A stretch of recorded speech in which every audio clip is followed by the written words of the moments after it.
Yes, Mr. Ben. I love starting the show and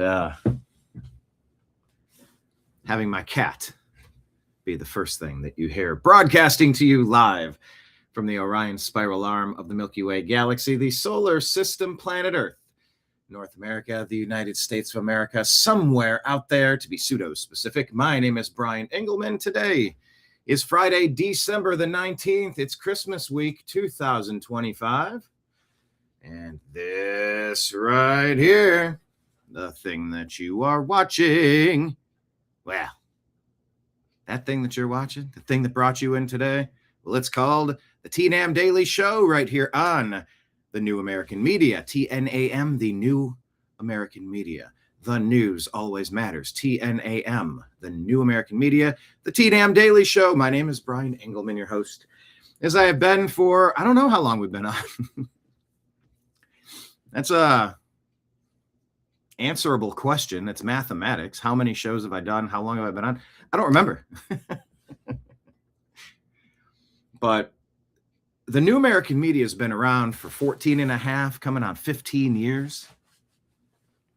Trying to take deep dives into stories that look interesting, underreported stories, calling out liars. We do what we want to do.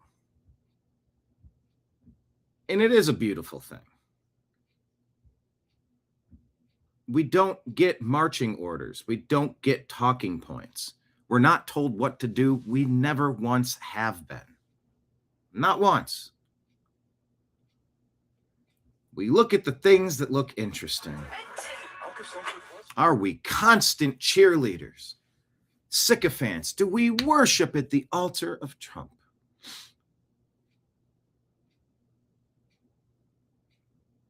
Is MAGA divided? The Republicans, do they have any chance of winning in the midterms in less than a year, 11 months? Isn't it doom and gloom everywhere? Inflation is through the roof. Gas prices are through the roof. Groceries are through the roof. Housing is through the roof. Health insurance is through the roof. Horrible, dark, dystopian. Woe is me. There's not even a point. Let's just give up. Wah, wah. Don't do that. Don't do that. I encourage you to ask the additional question. Yeah, but what about that? Yeah, but, the thing here. Okay. But what is the balance? What is the balance of your positivity and negativity? Where is your focus? Where are you putting your energy? Are you saying, hey, isn't it great that we have some troops that defend this country against all enemies, foreign and domestic? Wouldn't it be great to give them a bonus of $1,776? Yep. Oh, wait, well, it didn't come from this batch of money. So it wasn't really from tariffs. It came from a housing stipend, a housing line item, a housing budget quadrant, however you want to use your technical terminology. Well, why did he have to lie about it? See, it's what, $2.6 billion to send the troops a check for $1,776. By the way, aren't these the good people you want to be taken care of instead of barely given enough scraps to get by? Don't like the people that have to sacrifice everything, hoping that it's going to work out okay, hoping the people sending them places don't have malicious intent, like many claim they did during Obama, Biden.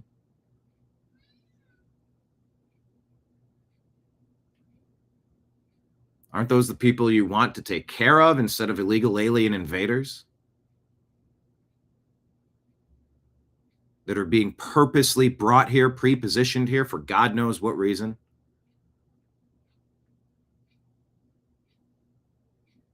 Without any proper screening being done?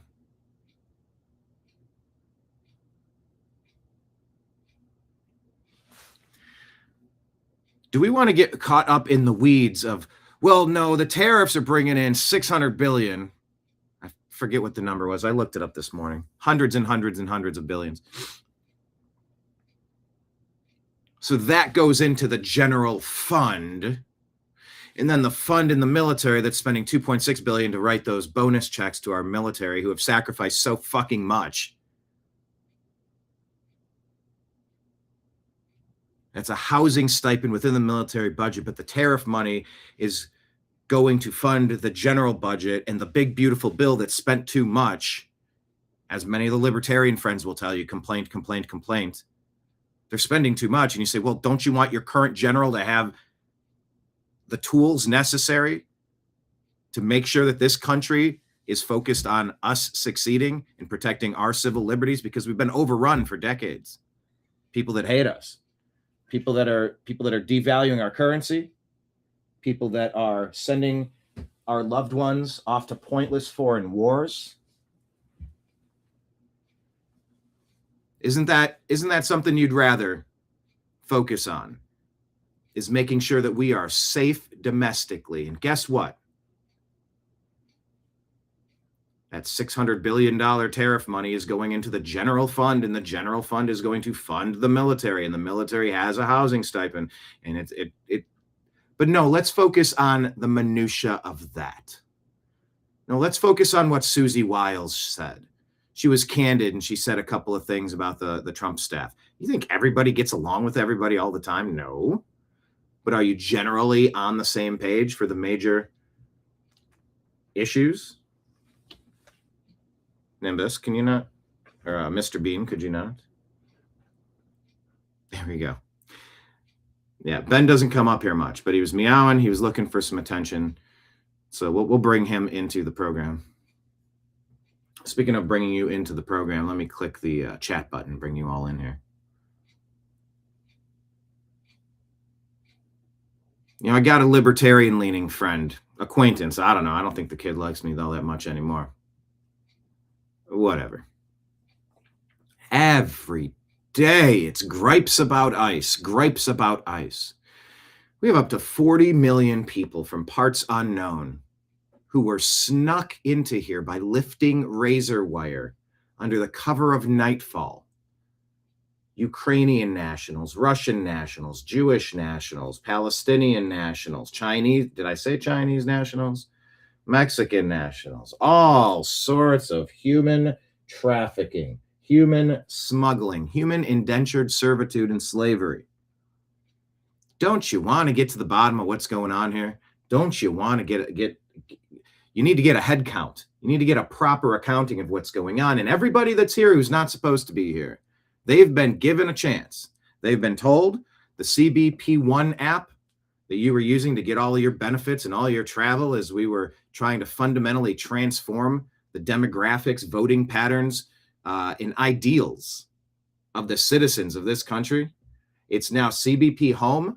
Use it and go home. And when you go home, you might have the chance to get back in here, but we're going to do it the right way.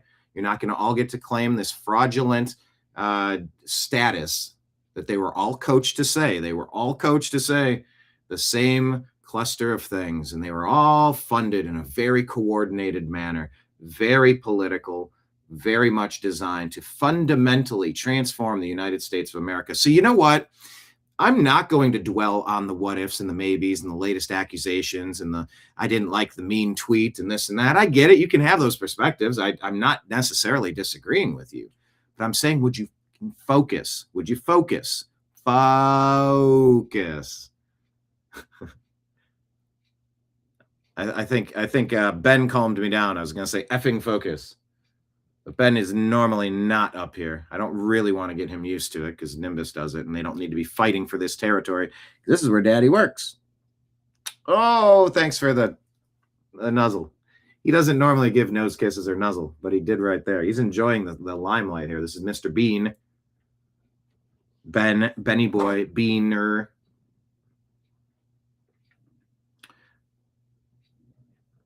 Yeah. What is it, Deb?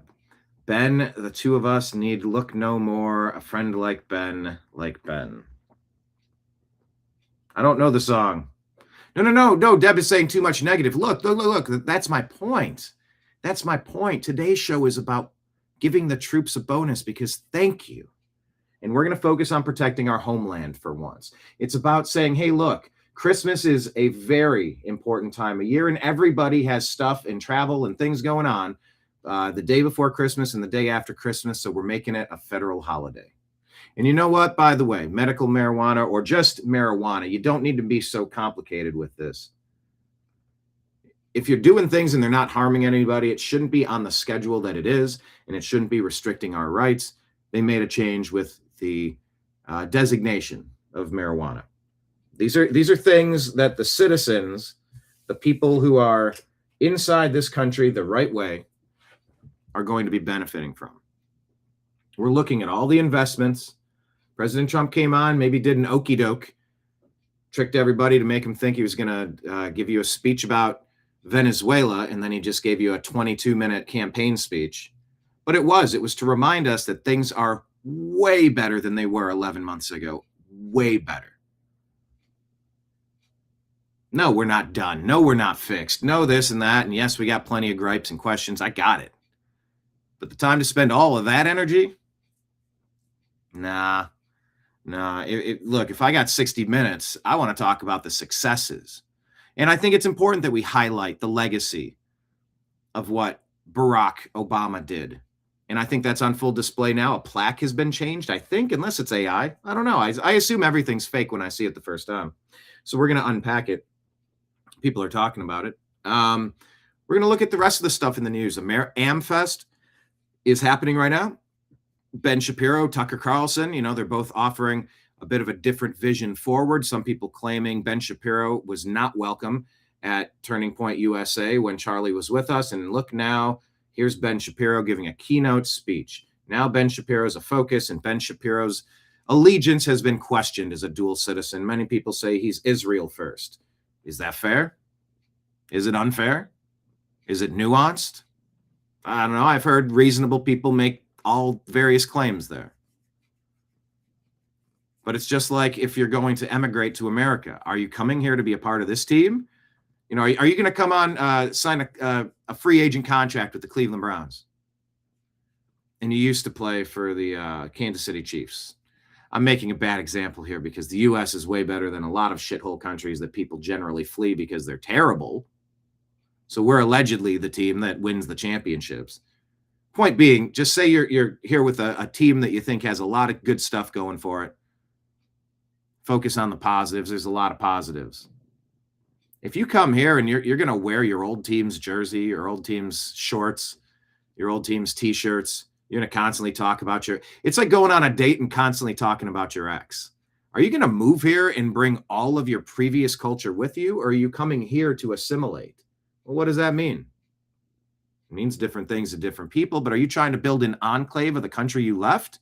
Are you trying to come here and, baseball and apple pie? It matters. You import the third world, you become the third world. You import anybody from anywhere else and you become a different place. And that's not okay. The citizens of this country are not agreeing with this.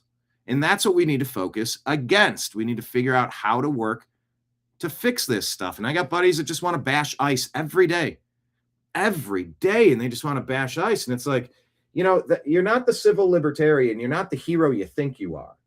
The heroes are the ones that are out there trying to catch the dirtbags who snuck in here under the cover of night, smuggling slaves, smuggling humans, indentured servitude, gangs, cartels, human trafficking, all sorts of abuse, and more. All of the migrant crime that's occurred.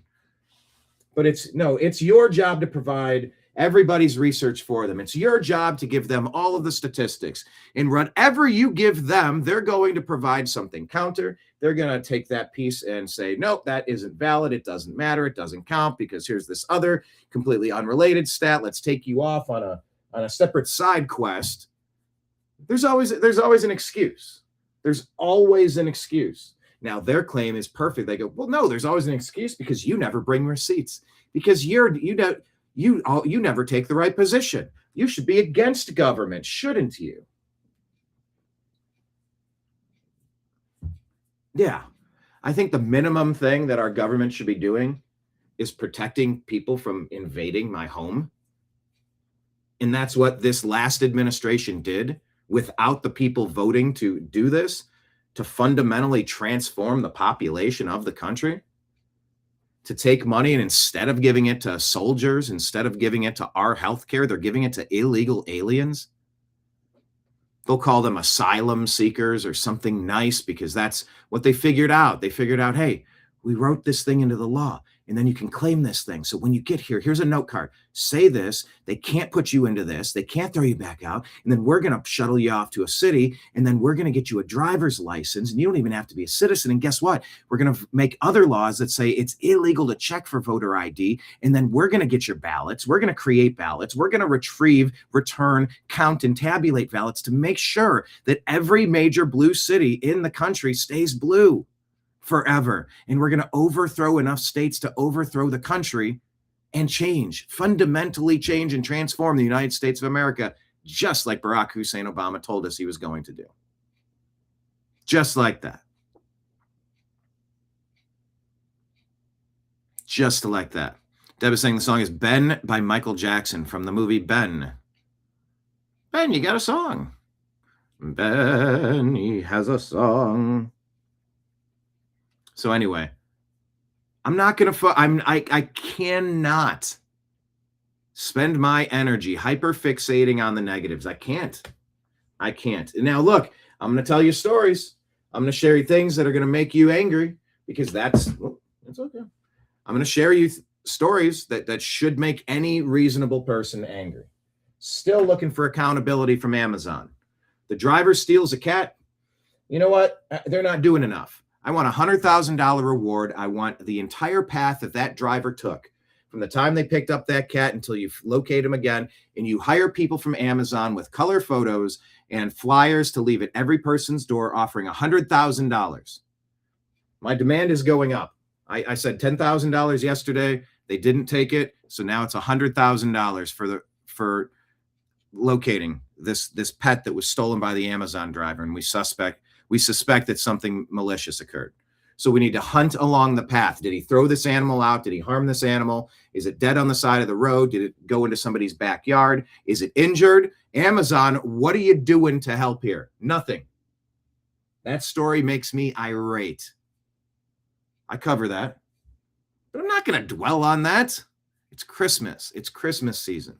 We have to cover these stories, and we're allowed to get fired up about the bad stuff because we're trying to make it better. We're not just griping to hear our own voices. We're griping to try to get the attention of Amazon to try to locate this cat to see if there's any chance it can be saved and returned.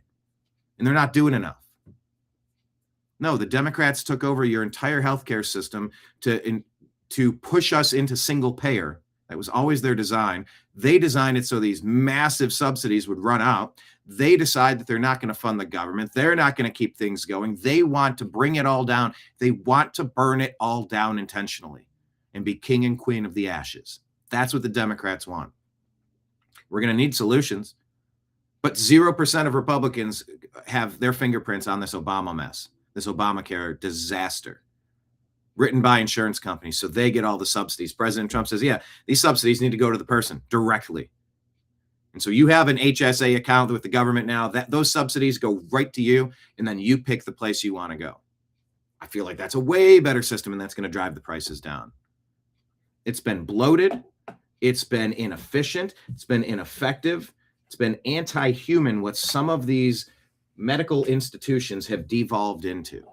The practice of healthcare is supposed to be helping the least among us. It's supposed to be helping all of us to the best that we can, to fund innovation. Everybody's in favor of making money when you develop things, but we don't want to be lied to. We don't want to make sure that you have a blanket liability protection when you're intentionally pushing known dangerous products onto us while lying about it so that you can obtain that blanket liability. That's a non-starter. No. You all can go to hell. There's a ton that needs to be cleaned up in the medical care industry, but I don't trust the Democrats to have anything to do with it. They have messed everything up. If you like your doctor, you can keep your doctor. If you like your plan, you can keep your plan. Under Obamacare, we call it the Affordable Care Act. Joe, That's a big fucking deal. Okay, Joe. I told you about dropping the F-bomb. Yeah, but the kids used to rub my leg, and I had hair. I was a swimming guard at the pool. The pool, we pool our resources like Marxist, like good little communist. Joe, I'm gonna need you to sit the fuck down. All right, thanks. But look, it's gonna be Obamacare, the Affordable Care Act. Let me get back on track. The Affordable Care Act. It's it's gonna be cheap. It's gonna be real affordable. Like the cost of your cable bill. Look it up. I said it. I said if you like your plan, keep your plan. You like your doctor, keep your doctor. Be cheap, like the cost of your cable, like $100 a month. That's it.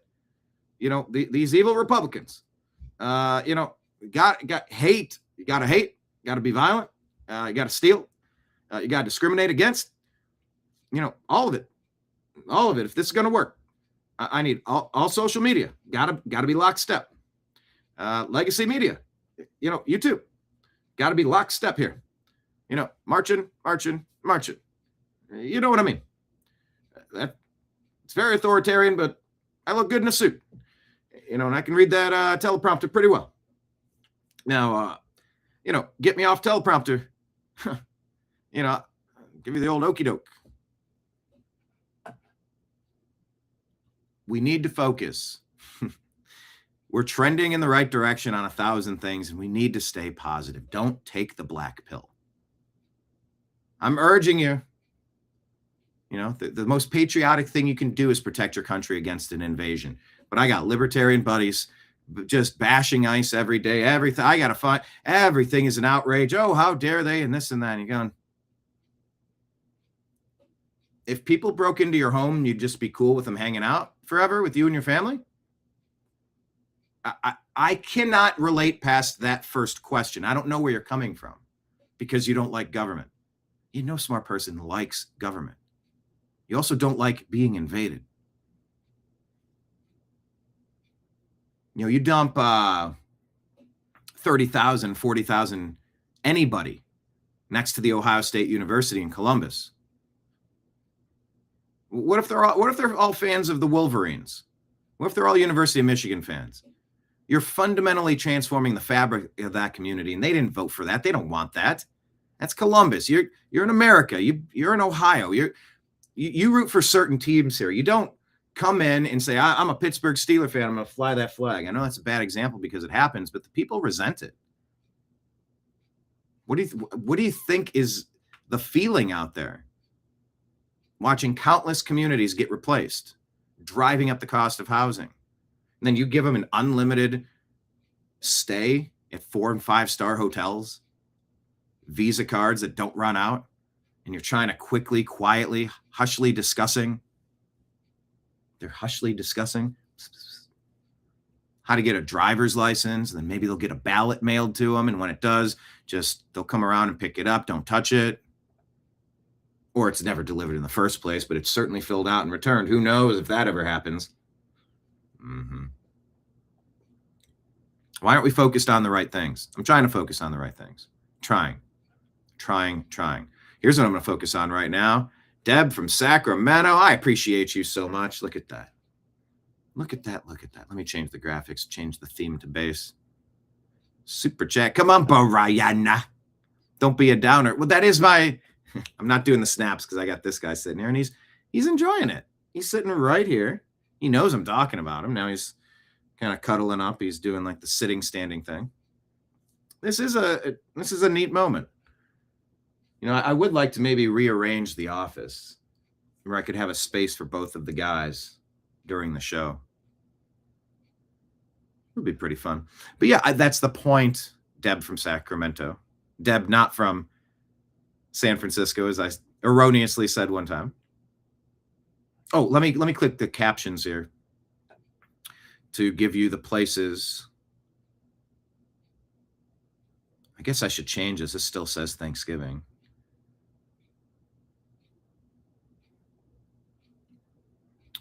Yeah, Thanksgiving we did like a day-long stream, like a marathon. Thank you all to everybody who was there for that. But yes, Deb just dropped a YouTube super chat. Thank you, Deb. Everybody else can do that as well. It is the Christmas season. I might spend it on Ben. I might spend it on the electric bill. But it will be coming in handy because we are 100% Patriot funded. And in the absence of sponsors, your stuff matters. But hey, guess what? It does matter. Every little drop in the bucket, every 5 here, 10 there, 20 there, like it all adds up immensely because checking this morning in the business account, yes, Patreon made a transfer, dropped into the business account. YouTube, Google AdSense made a transfer into the business account to, and that's from a combination of the advertisements that play on these channels. If you let them play, it's like tossing a penny in the wishing well. And just hours consumed, it starts to add up. Pennies here, pennies there, dollars here, tens of dollars, hundreds of dollars. And, what does an average person need to get by? A few $1,000 a month? $3,000, $2,500, $5,000. It just depends on your zip code and your monthly expenditures. But, it all matters because it is transferring. All of your super chats, your Rumble rants, your monthly subscriptions on Patreon, Rumble, and YouTube. And we have subscribers on every platform. It's special. It's important. It's helpful. It's necessary. It is gracious on your part. So appreciated and necessary. And it's super cool. So yes, Deb, we will take a moment here and thank you for the super chat. We see Deb over on with Mike Barra on Mike's shows. Deb, can you type Mike's shows, the names of his shows, or when to watch, or anything you can tell us about Mike's shows in the chat? But he is one of our guests or one of the hosts of Strictly Football. Myself, Mike Barra, Jim Mitchell, Ezrael Robinson. We did our show yesterday. That's a good reminder. Maybe I'll take your image off the screen now, Deb. Heyo. Okay. I can't show it. There we go. Yeah, if you can put Mike's links, or just tell us about Mike Barra's shows or what channel to follow. Give Mike a shout out because he does a lot of programs on Rumble as well. But we see Deb as a regular over with Mike Barra and his shows. And that's the fun thing. We try to coordinate and tell you about other people out there doing similar content. Danette says at least $3,000 a month. Yeah, at least. I mean, let's imagine that the minimum housing costs would be $1,500. Okay. Bare minimum. I mean, what are groceries now? $500 a month, $750 a month, $400 a month, $300. Like how tight are you going to restrict that protein intake? And it's just insurance. You got health insurance, you got car insurance, you got home insurance, you got pet insurance, you have, also it's like there's another, this whole concept of insurance. I don't know. Is it organized gambling, legalized gambling? I mean, in some ways, the whole actuary process it's gambling to buy stocks. It's gambling to get a college degree. It's gambling to launch your own network called the New American Media, because you think the old American media has become toxic, divisive, absolutely fraudulent, malevolent, vindictive, destructive, poisonous, racist, sexist, anti-Christian bias, anti-male bias, anti-white bias, anti-America bias, anti-freedom bias, anti-truth bias. I mean, take away all those descriptors and the specific topics. I know not all of you are straight white Christian men. I get that, but like, it's not just that. If you're a white woman, they've been coming after you. If you're a Christian woman, they've been coming after you. It's circular fire. Their plan, the deep state, the demonic, dirty deep state, their plan is to divide and then conquer. And Barack Hussein Obama has been a master at this. A master.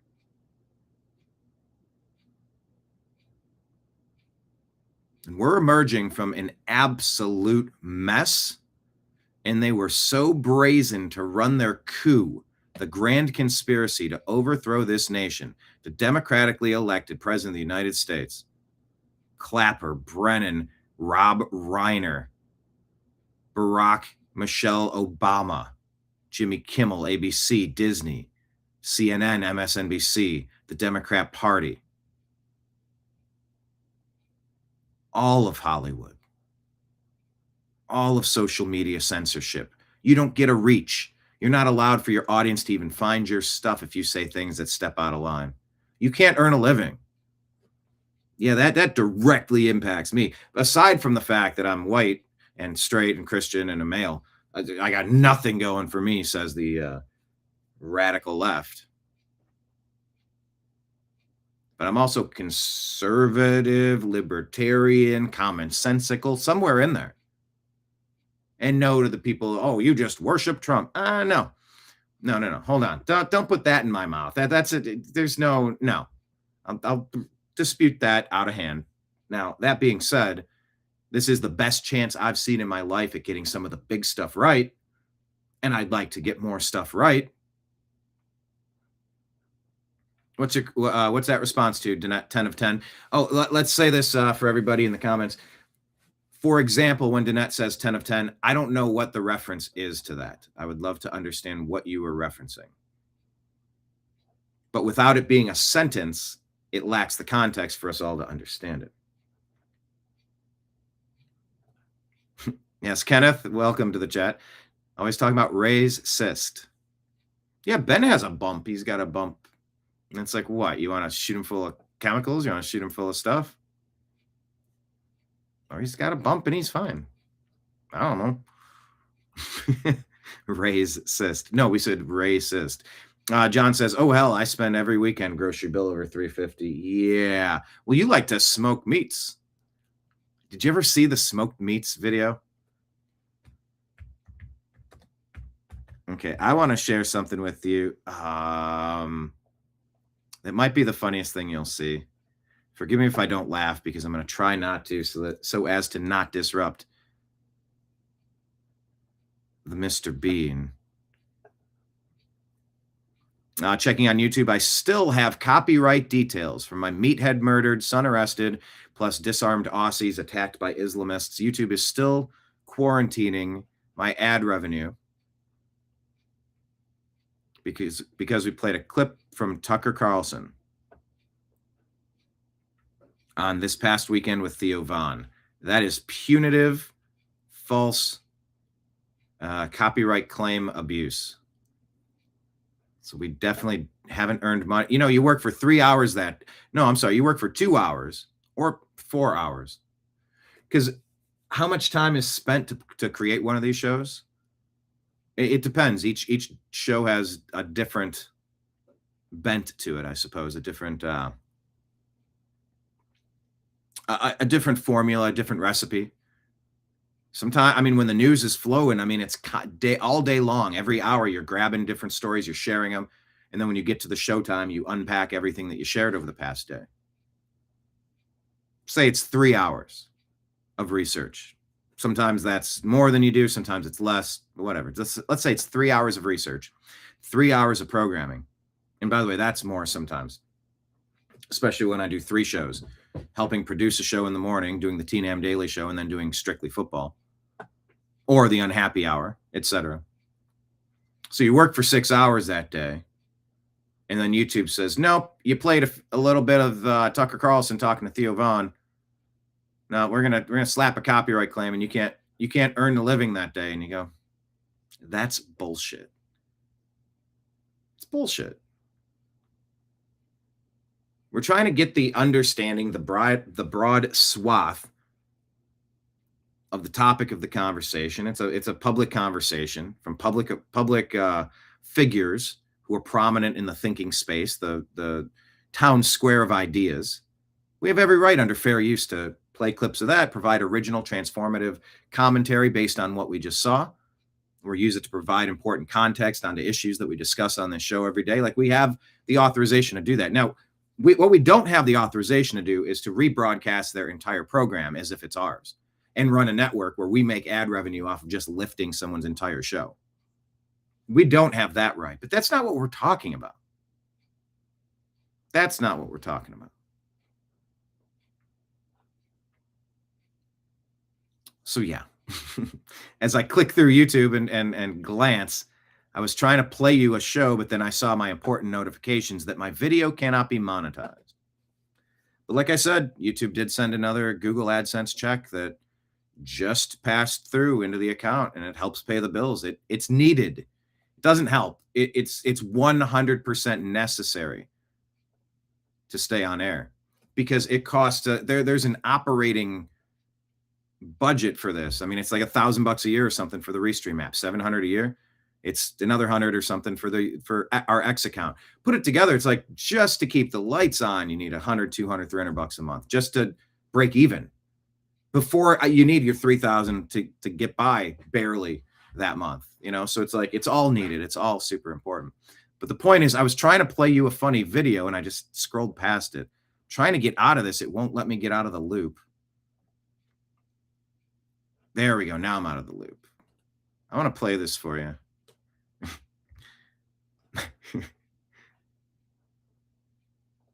No, it did something. I said smoke meats, and then it changed to smoke meats, not drugs. I did that. Okay, I found the video.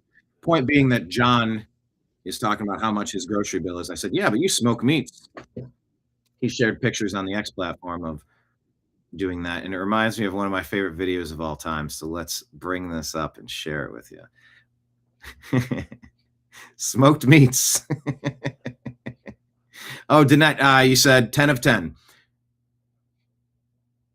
You were bringing up all the things against you. I was saying you are 10 of 10. Take a compliment. Well, thank you. I will. Yeah, I'm actually not great at taking compliments, but I think I was just saying for articulation purposes, I appreciate it's helpful when it's a full sentence so that I can understand the context. Bring up all the things against you. I was saying you're 10 of 10. Take a compliment. All right, I will try to take a compliment. Kenneth, you're one of them there meat smokers, aren't you? What was Tim Burchett say? My skateboards, and you know, I made some skateboards for Tulsi Gabbard. Not consarn it, dang nagget. What's he say? Daggum. You're one of them daggum meat smokers, aren't you? Mr. Ben, you one of them daggum meat smokers? Anyway, speaking of smoked meats, enjoy. This is, you know this guy. Here's the volume. Wait, why can't I hear it? Hey, everyone. I don't hear the volume. Why is that? Hey, everyone. Can you hear this? We are live from my backyard where I am smoking a brisket and some ribs. I'm making meats now. Oh, okay, I know what it is. Here you go.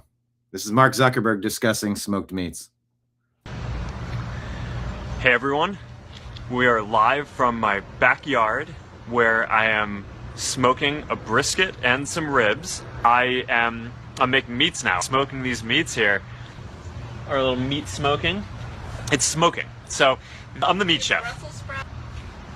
Yeah, someone asked me, do I smoke meat? Smoking meat. Smoking these meats. Smoking meats earlier in the day. Smoking these meats, just set the charcoal up and you set the wood chips up, and then smoking meats, grilling meats, good smoky flavor. Smoke a brisket for like 12 hours. You smoke lemon chicken, smoke salmon, you'll love it.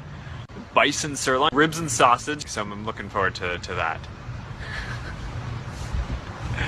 Today we got a brisket on the big guy and some pork ribs on the green egg.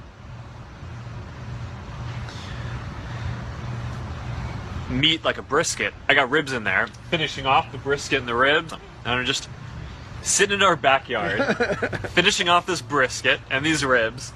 But hopefully for Canadian Thanksgiving, you get to eat a lot of brisket and ribs. How many of you guys are eating brisket and ribs tonight? Brisket and ribs. They taste doubly better when you hunted the animal yourself. So they taste doubly better.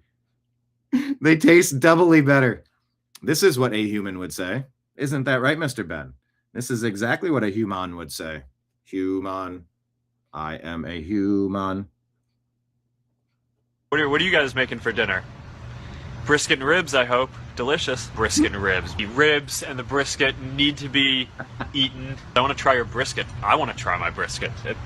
It's a pretty tough cut of meat. The ribs and the brisket. Are you excited to have a rib tonight?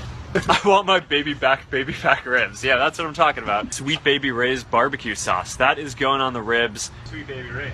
Sweet Baby Ray's. Sweet Baby Ray's. Sweet Baby Ray's is very good. Sweet Baby Ray's. Sweet Baby Ray's. We have the Sweet Baby Ray's is average at best. It just has one of the best names of all time. just applied the Sweet Baby Ray's. Sweet Baby Ray's. Sweet Baby Ray's. Okay, by the way, is Sweet Baby Ray's, do they use high fructose corn syrup or actual ingredients? Correct me, but I don't believe they use great ingredients.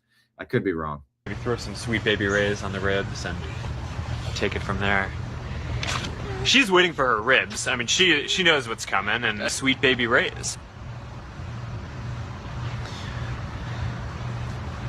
So that's pretty good. Yeah. Who doesn't like ribs? Everyone likes ribs. Everyone likes ribs. Excuse me, B. Yeah, no, this is... It's high fructose corn syrup, by the way. Sweet Baby Ray's is not what you want. This is what Facebook Live is for, just hanging out. Hanging out and smoking meats. You're sitting in your backyard, waiting for your brisket and your ribs to finish smoking. Are you guys ready? Can you guys check this out? This is, oh yeah, that's, oh wow. Look at that. Pretty yeah, good. We're looking pretty good on the brisket. You just lost. So yeah. Bye guys. There you go. Zuckerberg likes smoked meats. You know, it's Friday. We're just having a little bit of fun. Here, I'm going to do TNAM food and drink on this one. I'm going to share this out on X. Make sure you're following us at American_media_ on X. Do TNAM food and drink. Make sure you're following us on Facebook. We have so many groups. Search TNAM. And we have our TNAM food and drink group. We're constantly sharing stuff over there. Okay. How about this? Yeah, is this goof for real? He loves trains. I know it now. Hold on. That could be a double or a triple entendre in the rap community, in the hip hop world. That could mean 2 or 3 different things. By the way, if you're not aware, like double and triple entendres in rap, like it's fantastic writing. But if he loves trains with this group of all these boys around him, or he's super autistic and loves trains, I think both of those could be fairly inferred or joked about based on this smoked meats video. In fact, by saying smoked meats and taking a train with these gentlemen, just, you know, for the purpose of having fun with this segment, yes, he appears to be autistic and focused on trains because he speaks about Sweet Baby Ray's and smoked meats, almost as if in a feedback loop like you'd see on Rain Man, played by Dustin Hoffman, one of the great movies, of course. Or he takes trains because he's in the backyard with smoked meats, baby, all these boys. There's a lot of good humor inside of He Loves Trains. I know it. That could be joked about in 100 different ways. Mark Zuckerberg in this video. Yeah. Is it ribbed for his pleasure? Well, you know, hey boys, I'll invite you over. I got a bunch of smoked meats, I tell you. Ribbed for your pleasure. Get it, ribs? See, now if a pastor or a preacher were holding a barbecue, a ribbed for her pleasure joke could refer to Adam having a rib taken and given to Eve. See, that's another double entendre. It has double meanings. Kenneth off the top rope with the super chat. Thank you, Kenneth. See, you know what I need to do? I need to get a graphic for when we get Rumble Rants and Super Chats. I need to press a button or something. The show I'm assisting with, Strictly Speaking. Oh, I started saying this. I didn't finish my point, as so many things do. As so many things resolve in my brain when I'm doing these live shows with you. I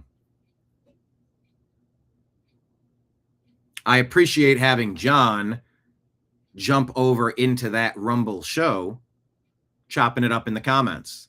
while the show was going. You know, showing them some love, showing them some support, connecting with their audience.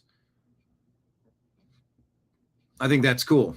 And that's why I was telling Deb earlier, if you can type down there, because I see Deb in the Mike Barra comments, the Mike Barra shows, Toxically Masculine Tuesday. I've been a guest on that program multiple times. I reported live from Chicago at the Democrat convention last year in the summer.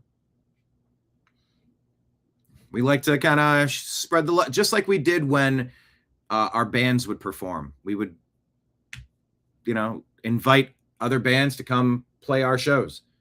And then we'd go play other band shows. And it's like you spread the love around, you know? That's pretty cool. Danette's birthday is coming. 41. All right. When is yours, Danette? But thank you, Kenneth. Ribs for his pleasure. $10 super chat off the top rope. That is a great time to remind you about the Rumble Rants and the super chats. They are awesome. Appreciate you. Now, what is this? Hold on. Danette says there was no double entendre, but I did giggle when I wrote it and hoped you wouldn't think that. Well, trains and automobiles. David Bann coming in all the way from Ontario. Look, I'm a Cleveland Browns fan. They call us the Cleveland Browns, the Cleveland Frowns. So when I refer to Ontario being the armpit of Canada, I apologize.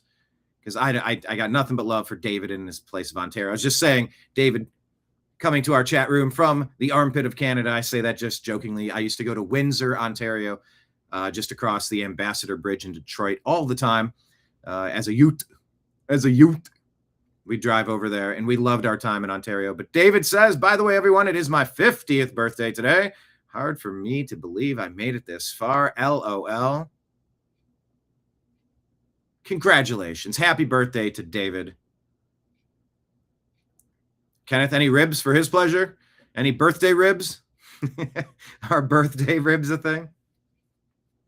Marion Cook says, yeah, they're horrible ingredients in Sweet Baby Ray's. Yeah, that's what it's high fructose corn crap. I don't want that shit. Can we please remove the shit from our food? And guess what? We'll probably live healthier. I don't want the garbage. Can you just have a garbage store with garbage? Can I just go to a food place and get food? You want your toxic bullshit? Can you put it in a different store, please?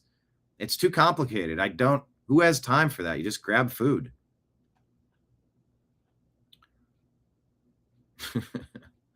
All right. There's your smoked meats segment of the day.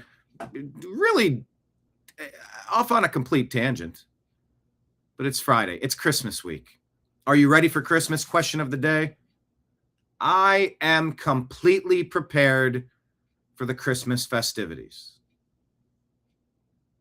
Let me say that again. I want you to say I agree or disagree with this following comment. I am completely prepared for this week of Christmas festivities. Agree or disagree? Type it in the comments. Question of the day. I am completely prepared for the week of Christmas festivities.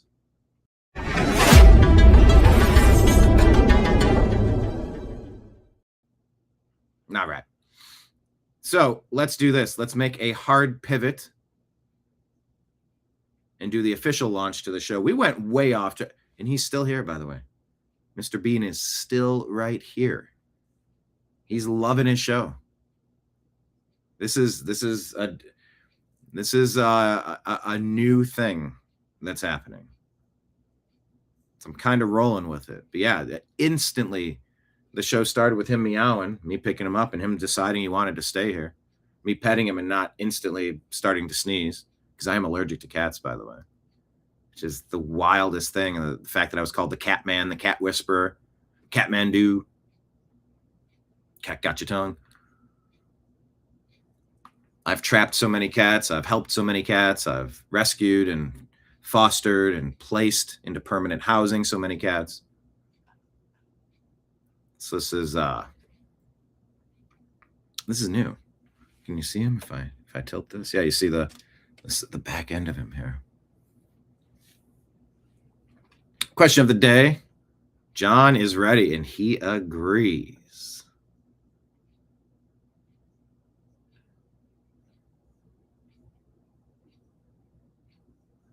David says Windsor has turned into a shithole, unfortunately. Name a blue city that hasn't.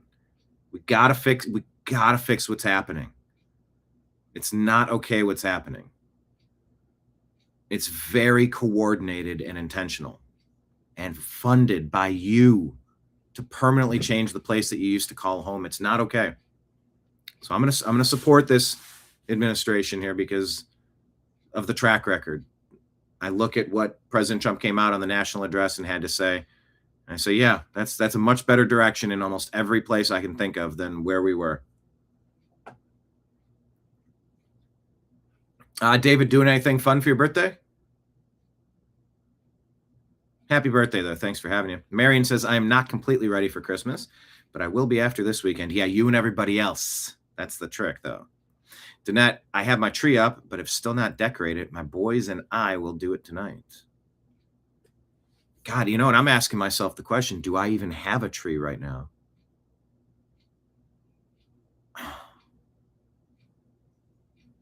I think it's in storage.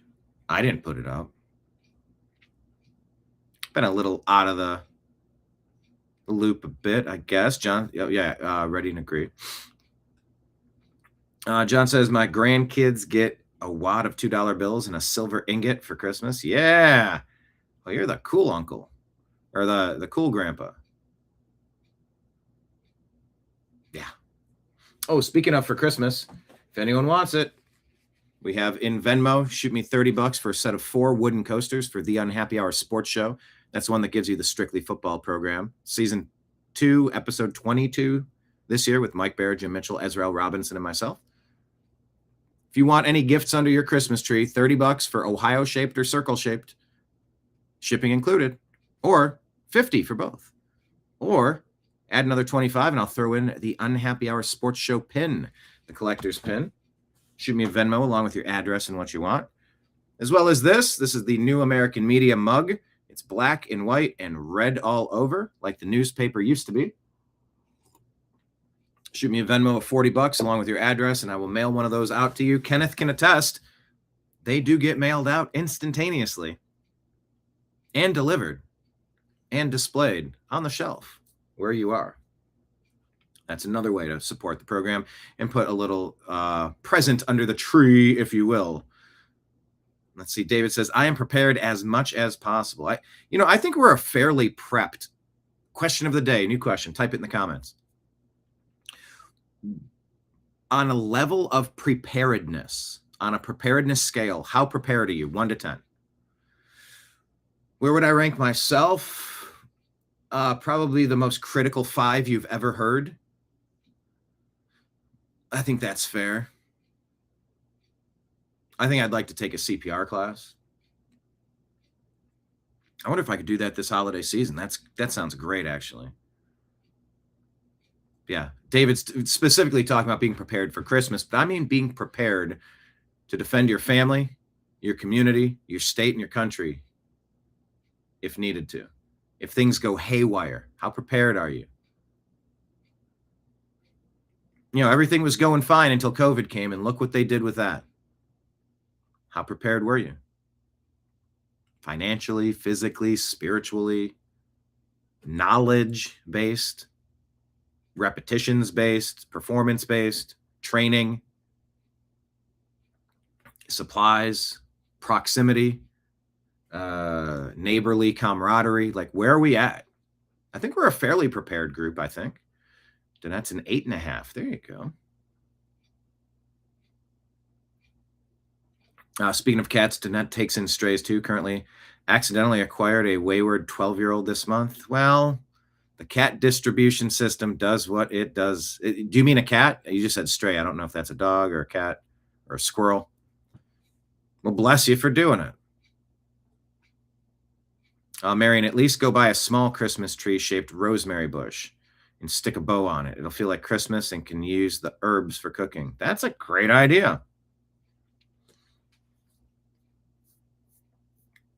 I mean, I did pick up I have a resale shop. That's another way. Hey, all right, here's another way. I don't like advertise. I just have like all these compartmentalized things that I do. I live in different worlds. Picking Winners Resale. Check it out on eBay. Picking Winners Resale. And we have a YouTube channel, Picking Winners Resale. got a few hundred items up there we could mail to you for the holidays. If you're interested, buy something on eBay. But in the course of acquiring things for the shop and for the store, I did pick up 2 Christmas trees, littler ones, like 1.5 feet, 2 feet. You know, it gets the point across. And then I had an extra string of purple lights. So one of them's purple, and then the other one is multicolored. So there's 2 of them around. It's just, you know, not the big one with all the ornaments and such. I do have ornaments listed on the eBay site. Got a big lot of Barbie ones, like 15 Barbies. I think it's $80 online or something. I put up maybe it's a U.S. Army. It's a really heavy duty one. That's 10 or 15 on the site. It's I got America one. America. MERIC. America. Yeah, you know, ain't gonna get fooled again. Yeah.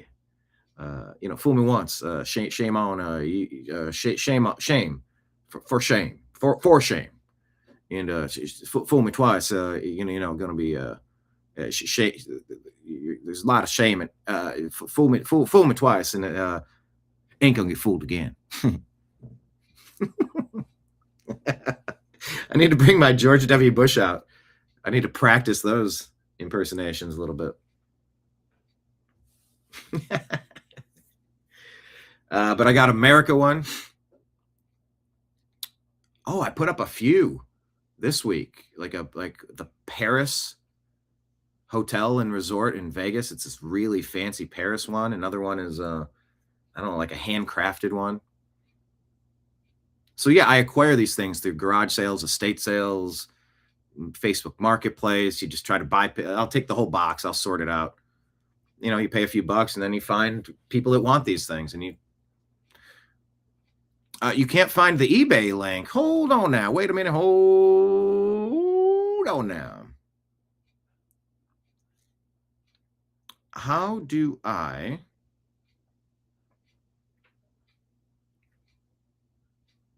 Okay, I'll add that to the watch list. Let me go to my eBay. Offer declined. What offer was declined? Did I off? Okay, here, let me see if I can share you my channel.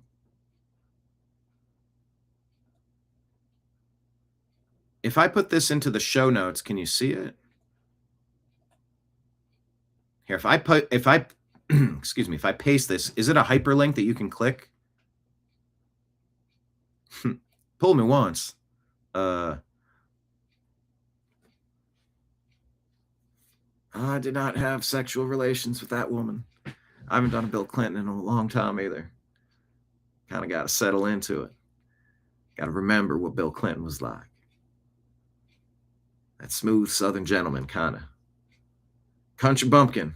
America's first black president. I played saxophone on Arsenio Hall.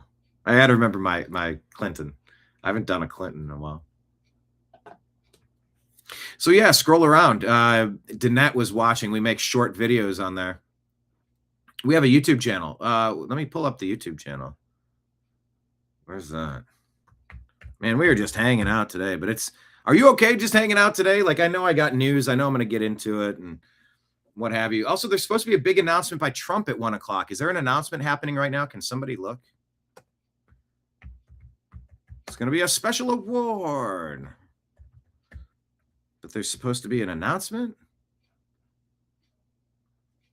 All right, here's the channel.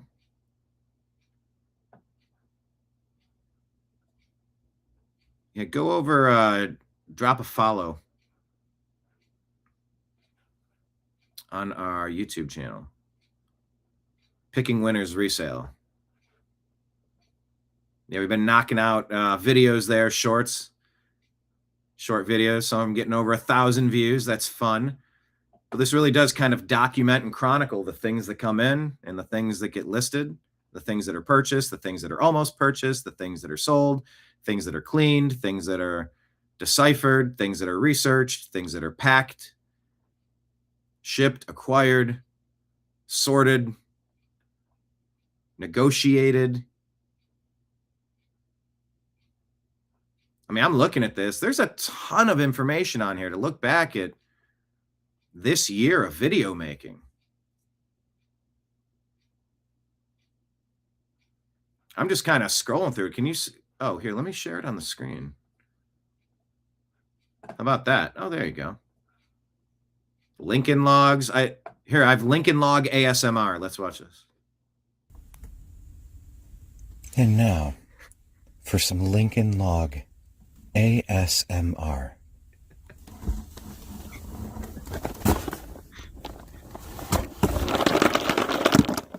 That's just on the TV. My cat's looking up like, what?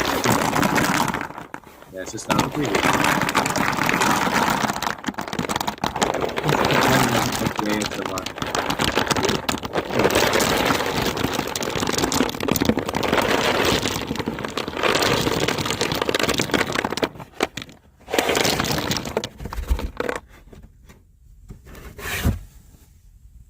Satisfying.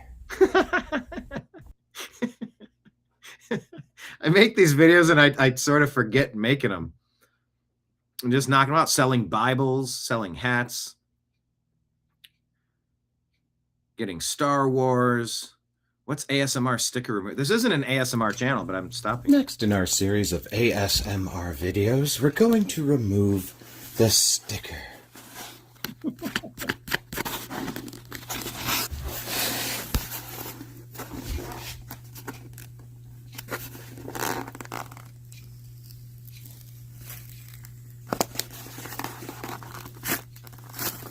We're listening to a sticker being pulled. Oh, look what was hiding under there.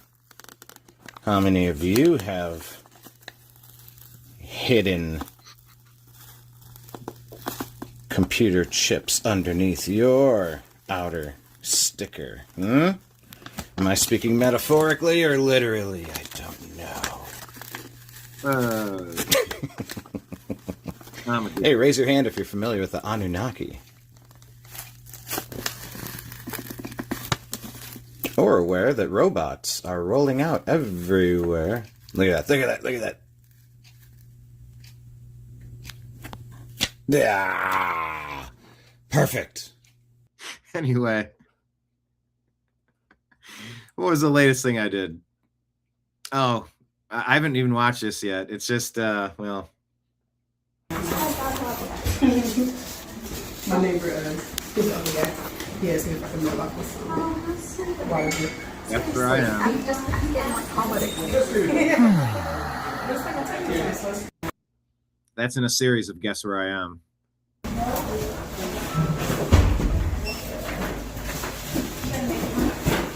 Yeah. I'm just looking to see what their what box was on the box. I have my exasperated sigh. Brrr. Anyway, yeah, this is something that I do. Here's Mr. Ben. Hey, what's up, everybody? Welcome back to Picking Winners. I sold a thing. No, I didn't sell Mr. Bean.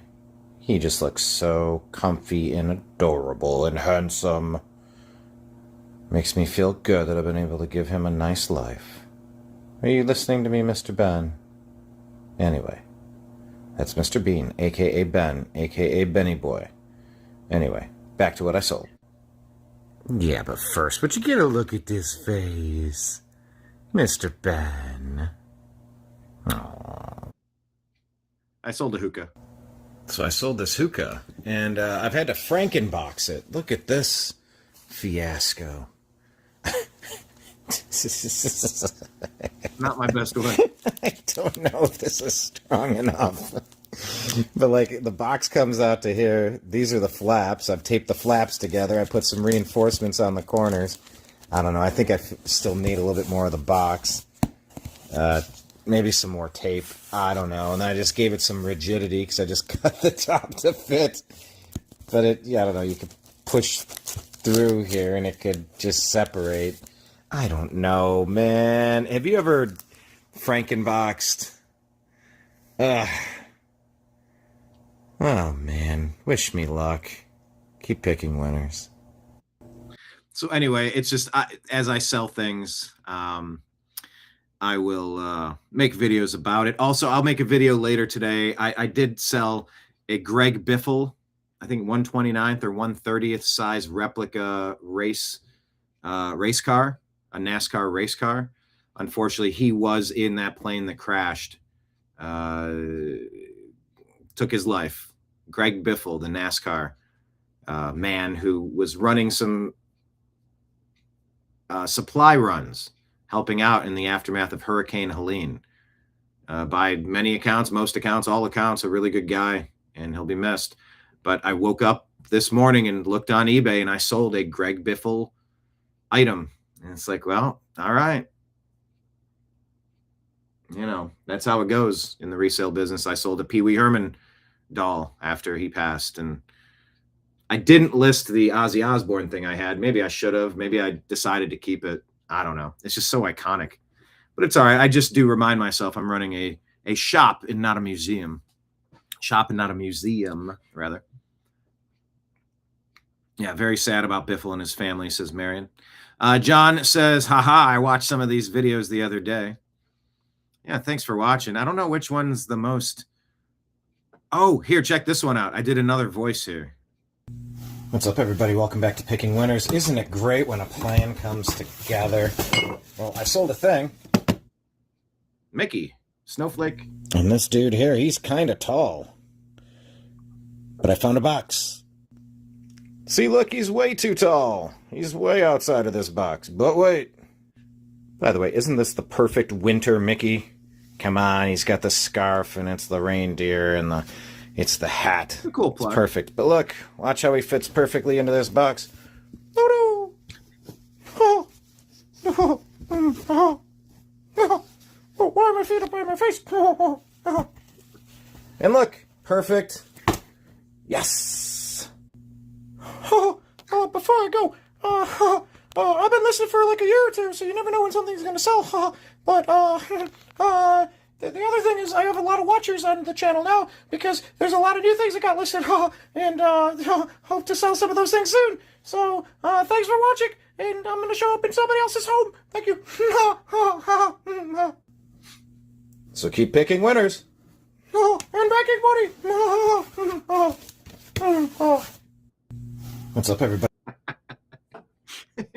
Just anyway, I got that shop. If you want to purchase something from the shop, leave a note in the transaction, and we'll get that mailed out to you as well. All right. Whew. What a fun morning. See, and Deb was like, don't be a downer. I'm not a downer. I'm trying to tell everybody else to stop being a downer. It's time to focus, time to elevate, time to establish, consider where we've come from and how much better things are just a year later. We're just getting warmed up. So let's stay positive. That was the point of what I was getting at. So yeah, please subscribe to that channel. Check out some shows, leave some comments, and yeah, buy something for somebody. We'll ship it out. Somebody somewhere, I promise you, because Danette found, actually, I wonder if I can show you that. If I do, I might get copyright claim because I was singing on it. Maybe I could play a second of it. But Danette wanted to buy something that I listed, and it did sell last week. It sold. It was maybe one of my. It might have been one of my highest priced sales. It's definitely one of them. $250 for this one. Took an offer of 10 off. Oh, fine. I'll play a clip of this, and then we're gonna get to the show. I promise. We'll dig into the news. I swear.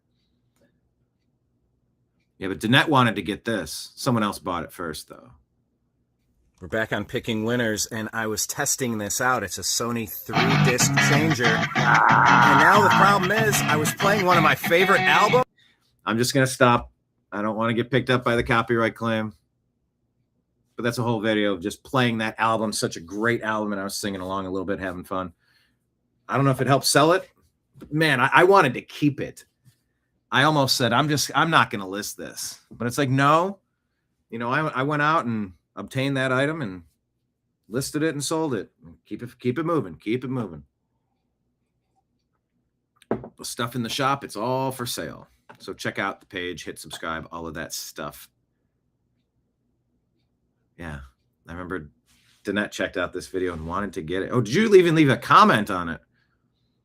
You didn't want it until I wanted it, she said. There you go. See, look at that. This is connections from the TNAM Daily Show over to Picking Winners Resale. I commented it on the first video when you posted. Oh, I didn't even see these comments or some of it. Or we did, but didn't hit like. Anyway, thanks, everybody. Okay. No, I shouldn't have kept it. I'm here to sell. I'm here to sell. It is nice, though. And the space savers are so cool. You put them underneath your cabinets at the bottom. And they're just up and out of the way. No clutter. Great sound on that thing.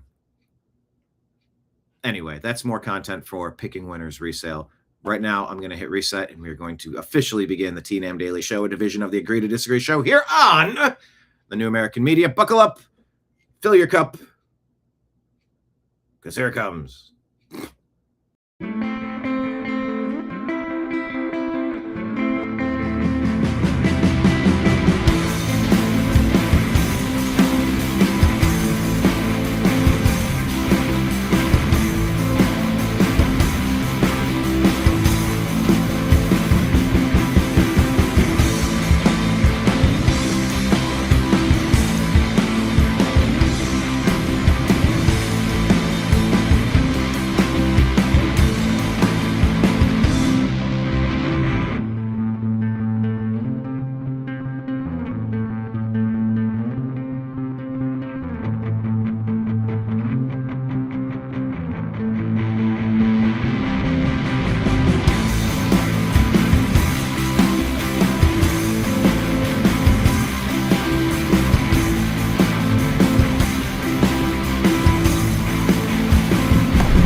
Your guide to the truth. TheNewAmericanMedia.com.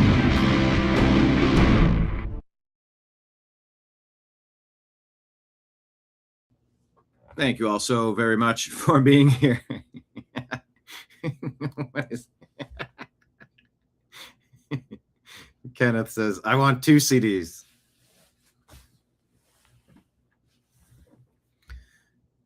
I want 2 CDs nuts. Yeah, the 2 CDs joke was one of my brother's favorites. That's for sure. That's a callback to us discussing that. That's a thing that happens when you become a daily watcher of the TNAM Daily Show. We have inside jokes. We throw jokes all day long. Sometimes it's the only thing that gets you through. You can either laugh or you can cry, right? Buckle up, Buttercup. Yeah. Suck it up, runner up. I think that's, what was that? That was John in Strictly Football yesterday, right? I was trying to come up with something for Buttercup. Buckle up, coffee cup. Anyway. All right, let's jump into the news, shall we? I don't even know what well, this is hitting refresh, and it's not refreshing. Like a Bloody Mary on a hot day, this is not refreshing. Although Bloody Mary can be quite refreshing, and salt, electrolytes can be very helpful for hydration. Also, I'm not a doctor. Don't ever listen to anything that I say. Yeah, quick reminder, sign up on Patreon, Rumble subscriptions, YouTube monthly subscriptions, Rumble rants and super chats. They're all available, as well as Venmo, Cash App, and PayPal. Scrolling at the bottom of the screen if you like this program and want to support it. All right, let's go to the news here, starting off on Instagram. Yes, sadly. I mean, I should have put this in the title, I guess. The plane that crashed in North Carolina has been confirmed to be owned by Greg Biffle. Greg is a NASCAR driver and hero who flew hundreds of rescue missions in western North Carolina in his helicopter after Hurricane Helene. We were meeting up with a group. We were going from group to group to group to group. We went from 2 different places. We descended upon, Blake Wally and I descended upon Southern Virginia. And from there, we went into northern Tennessee and then western North Carolina. I think that was how it worked. On supply routes and missions. And one of the things we were perhaps going to be doing would be getting up into the air in a helicopter to help view, get some footage, to see what the operations were like. We were all about it. And I know helicopters can be scary with Kobe Bryant and whatnot. But this here was a plane. It wasn't a helicopter, but he flew helicopter runs allegedly to help the people. So yeah, just prayers to everybody. This is hitting me. Just it's reaching out and saying hello on a second level, like I said, because when this show's over, I'm going to pull the Greg Biffle item out of inventory, and I'll make a video on the Picking Winners resale channel. I'm going to pull it out of inventory and ship it and say a prayer of, for strength and peace to the whole family, the people that knew that group. I think it was his whole family, his wife and 2 kids. Let me see what the latest is.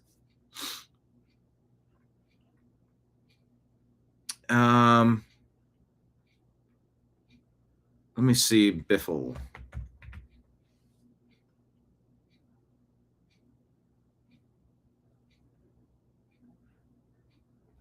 What is the latest? What do we know since we're covering the story? And I want to make sure Here, let me switch it to here. Benny Johnson says NASCAR legend Greg well, here, let me show this.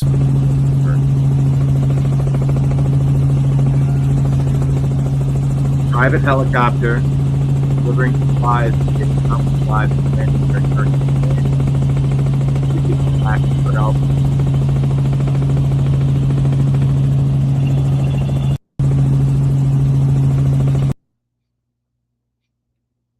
Oh, man. Greg Biffle, his wife, and 2 kids. Everybody taken out at once in a plane crash. Devastating. 14 years and 5 years old kids. Rest easy. Well, I don't have her wife's name here, but they're all gone now. Ugh. Rest in peace. Condolences.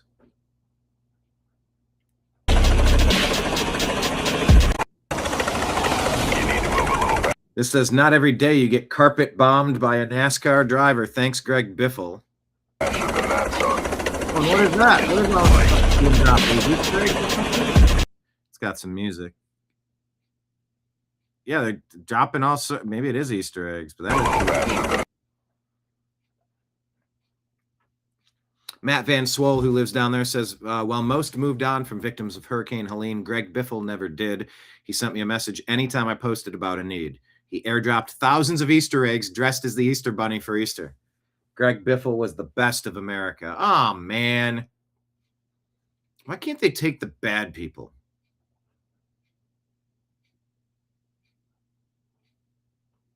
When the Biden administration abandoned Hurricane Helene victims, Greg Biffle delivered life-saving supplies to hard-to-reach areas.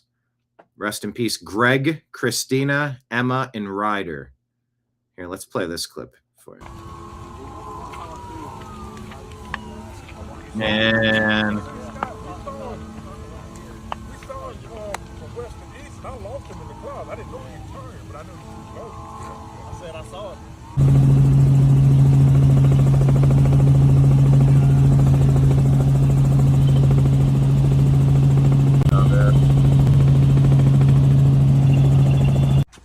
Okay, everybody, look what we have going on here. Got pallets of these gas cans, all this Husqvarna gear over here. These are sweatshirts, raincoats, chaps, 2-stroke oil, all of this stuff, and the chainsaws. Just came in, pallets of chainsaws, not 1, not 2. We've got 4 pallets. They're still unloading them. All this stuff is going to be in Burnsville area tomorrow. We'll announce where at. But 1 per family, so everybody can get one and try and get their lives back together. 1 per family. We're going to get up there and we're going to have tanker trucks with gas and diesel. So these cans are going to be full. If you want to mix it with the 2-stroke oil, when you take your chainsaw, that's your choice. And we'll be filling cars, you bring your own can, trucks, till we're out. Yeah. Yeah, damn. That's too bad. What I'm seeing if I have it easily available. It's in here somewhere. Check out our documentary Hurricane Helene Help on the Way. When we went down there with Grizzly, Blake Wally and myself, we did Hurricane Helene Help on the Way, touring the helping. I mean, I filled up an entire vehicle full of stuff that Dick's Sporting Goods and Advance Auto Parts and Lowe's.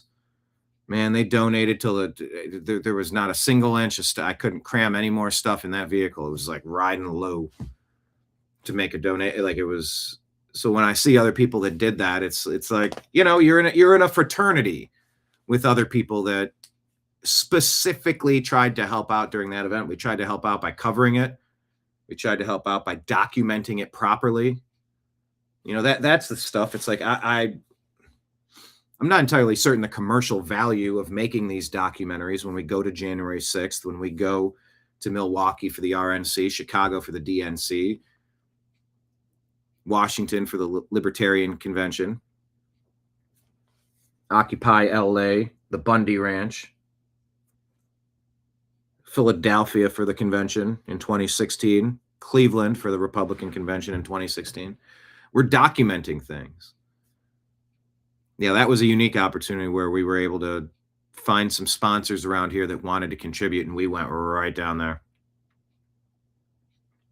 So when I see him doing that, I'm like, you know, it reaches out and says hello. Shit, I got to mail out a Greg Biffle car today. That reaches out and says hello. I got Charlie Kirk in the opening intro to the TNAM Daily Show. That was up there before he was taken out. That reaches out and says hello. You know, I don't know if these are synchronicities or little mile markers on the road of life for whatever reason. I don't know. Certain things, certain tragedies, certain news events, they hit different. And some of them just demand that you take a moment and pay a little bit more attention than you normally would. If nothing else, I'm not saying everything has to be a grand anything. Definitely stopping and taking note here. And I don't watch NASCAR, so I couldn't tell you about his career. I can tell you I've heard of him. I've heard the name. I've also heard the name Dick Trickle.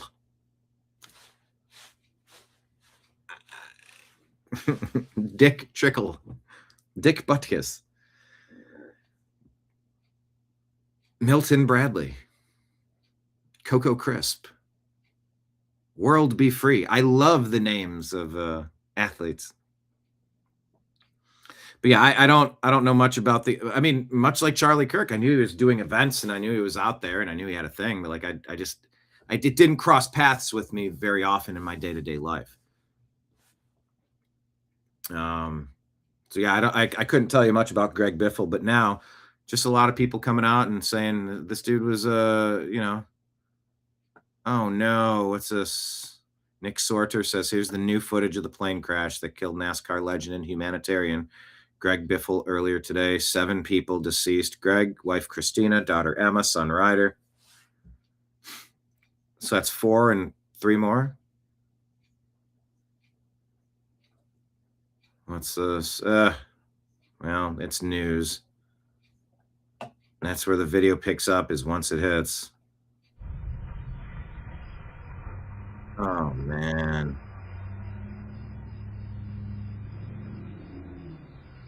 Oh, man.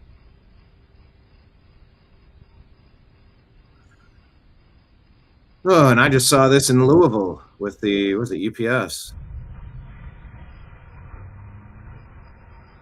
Man, what happened?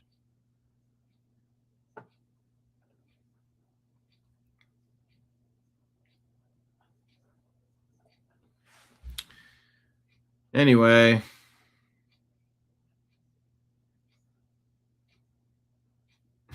he was doing the 12 days of Biffmas. I don't know what the 12 days of Biffmas are, but let's watch.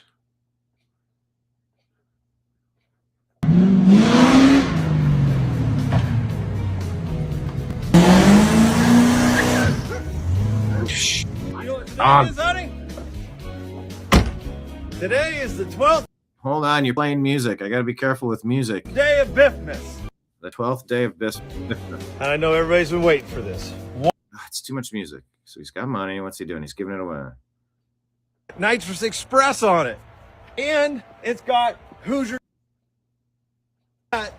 I'm giving this Corvette away What? He's giving a Corvette away? for free. The other good thing about this Corvette is it's got Nitrous Express on it. And it's got Hoosier drag radials on it. Now, this thing isn't perfect by any means. So don't think you're going to drive this thing down the road from my shop. You're going to have to bring a trailer. You're going to have to take it to your shop, check it over, do some work on it. The other thing it's got is a brand new transmission. Today, 12th day of Biffmas, you're getting my Corvette and 1,200 cold hard cash. Make sure you like, comment, tag a friend in this video to enter. Make sure you check out my YouTube channel and subscribe and see our 12th day video. I mean, that sounds kind of cool.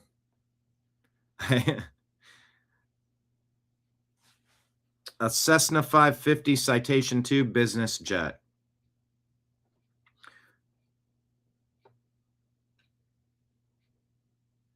Three others, Dennis Dutton, Jack Dutton, and Craig Wadsworth. NASCAR legend was named one of the sport's 75 greatest drivers in 2023. Oh my gosh. He won 19 Cup Series races, the 2000 Truck Series Championship, and the 02 Xfinity Series title.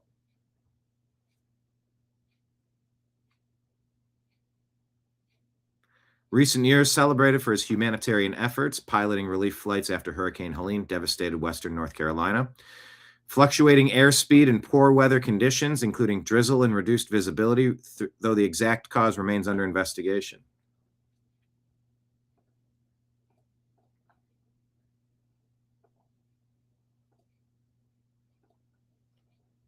Here's a message about helping people out in their time of need from Greg Biffle. The camaraderie between the American people to help one another and expect nothing in return, just simply send their helicopter, send their stuff out to help a fellow American or help a fellow comrade that needs help. It gives me hope to see that so many people are willing to just help one another. It's a great feeling, and I'm so happy I was able to help. And that's my thought is if I don't do it, who else is? Who's going to help these people?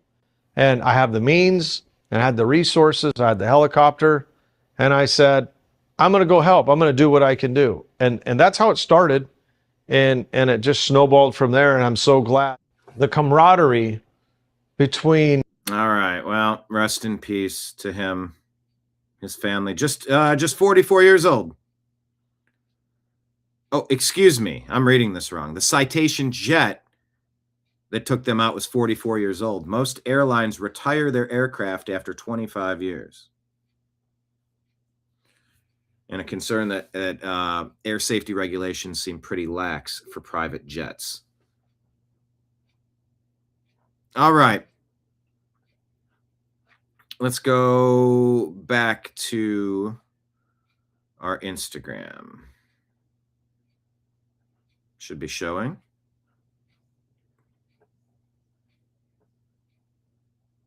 Supposedly, they knew they were in trouble and trying to get back to the airport they just left. His wife texted her mom, "We're in trouble." He was 55. Okay, thank you. Kenneth wonders about foul play.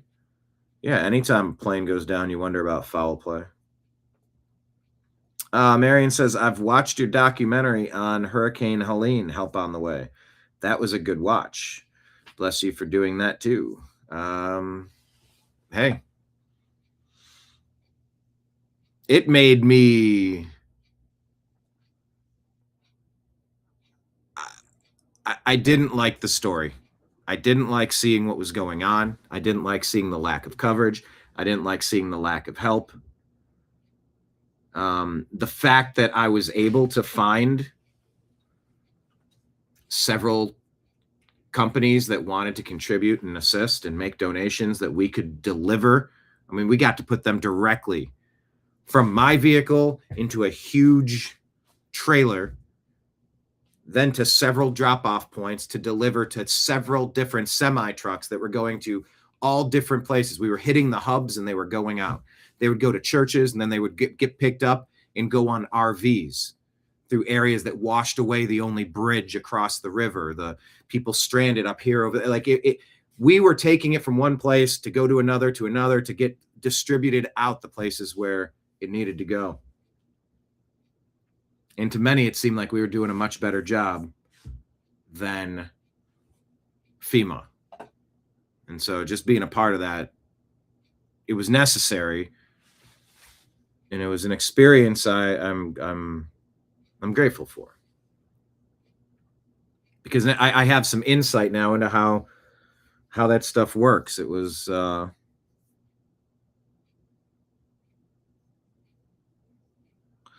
yeah. The gravity of it all was just, it was so palpable. You can feel it sometimes. All right. MJ Biz Daily saying that President Trump has signed an executive order to reclassify marijuana from Schedule 1 to Schedule 3 under federal law, a shift that could free cannabis businesses from 280E tax burdens and pave the way for Medicare coverage of certain CBD treatments.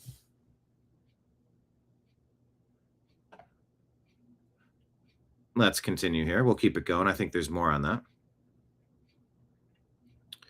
Brown University suspect has been identified, they say.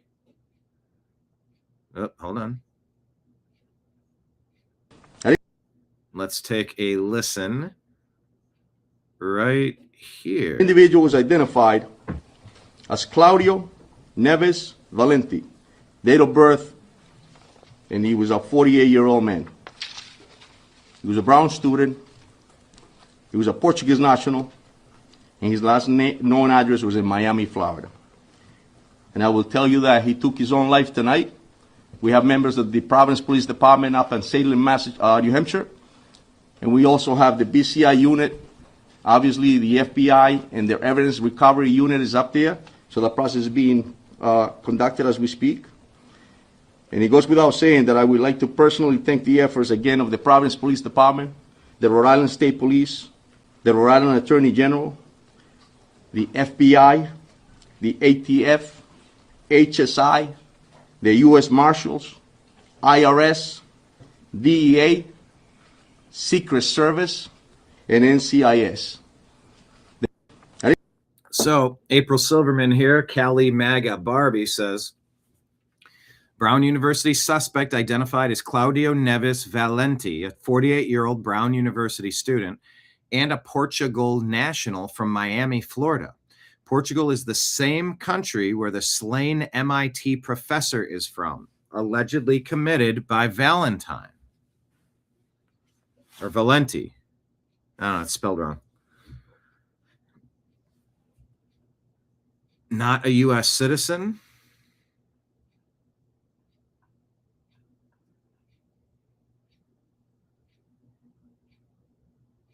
Who else thinks this isn't the guy? They love thanking themselves, but it was due to a tipster. Sure, Portuguese 46-year-old student from Florida. And that Mustafa guy? Gone. Oh, okay. The police chief from I'm reading the comments. The police chief from The Simpsons is more competent than this guy. Now, there's unconfirmed reports that the suspect offed himself with Brown's money and political connections. It wouldn't shock me if they did it themselves. Oh, okay, so that guy's gone then? Oh, yeah, wrapped up in a neat little package, are we? Really? Really? It's hard to believe anything they say with all the incompetence and the irregularities that they've been giving us.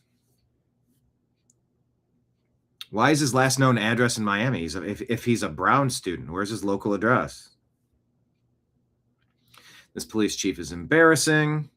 Amazing how reporters knew the suspect before the news conference, and amazing how Brown University took down and scrubbed all information about the student.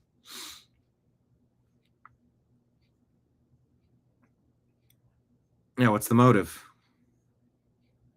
Globalizing the Intifada? How is a foreigner a police chief in our own country? What is this madness?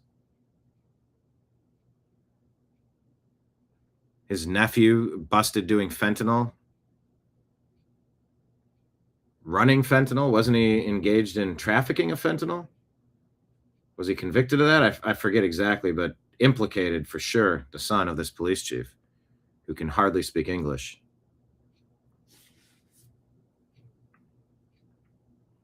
Jesse Waters had a source say there's a homeless man living on campus the school knew about, maybe even in that building.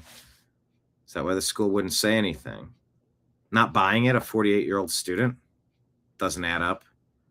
What about the Arab trans guy that everyone's been thinking about the last few days? No pictures of this guy.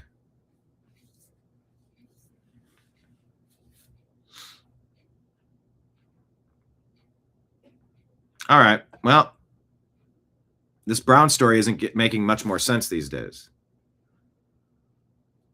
But you see what they're moving toward. They're trying to pin it on this guy who's allegedly gone now.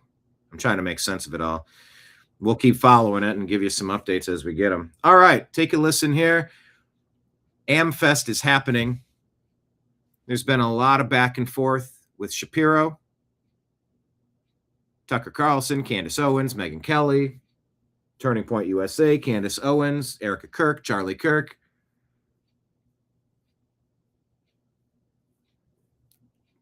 Dual loyalties, Israeli influence, Zionism, Epstein, Trump, blackmail,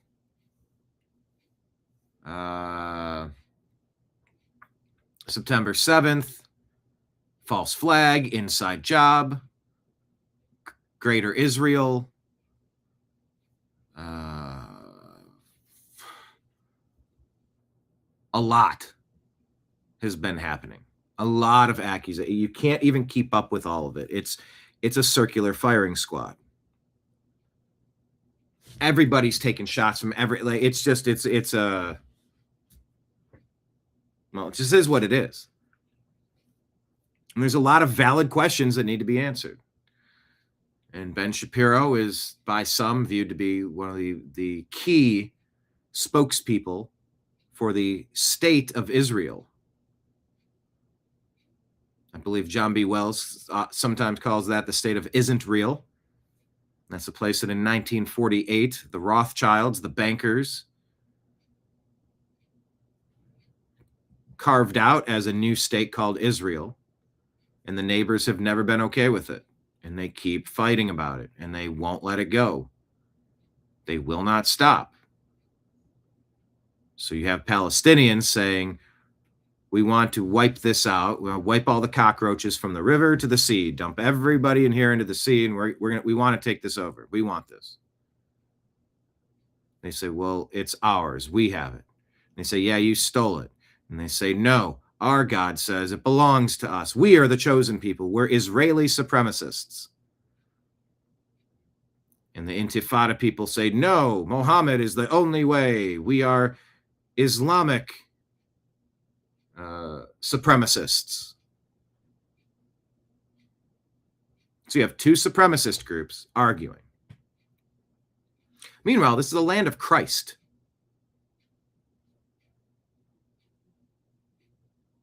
Who was rejected by the Jews as the Son of God this Christmas week,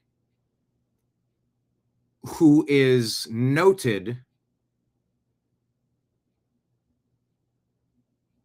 acknowledged in Islam. And these can all be sort of called Abrahamic religions that sort of kind of started one way and splintered off maybe some kernel of truth or some kernel of commonality, at least. And it's a mess. You can't defend one of these groups. You can't not defend one of these groups. You can't be critical. You can't be critical enough. Damned if you do, fucked if you don't. So you got Netanyahu coming out after Charlie Kirk saying, oh, the state of Israel did not kill Charlie Kirk. You're like, what an odd thing to say. Everybody noticed that. And then Candace saying it was Erika and it was Turning Point USA and he was betrayed by those closest to him. All right, show us, Candace. What do you got? Then a 4.5-hour conversation behind the scenes, either to get your stories straight or any of the other 100 things that could have happened.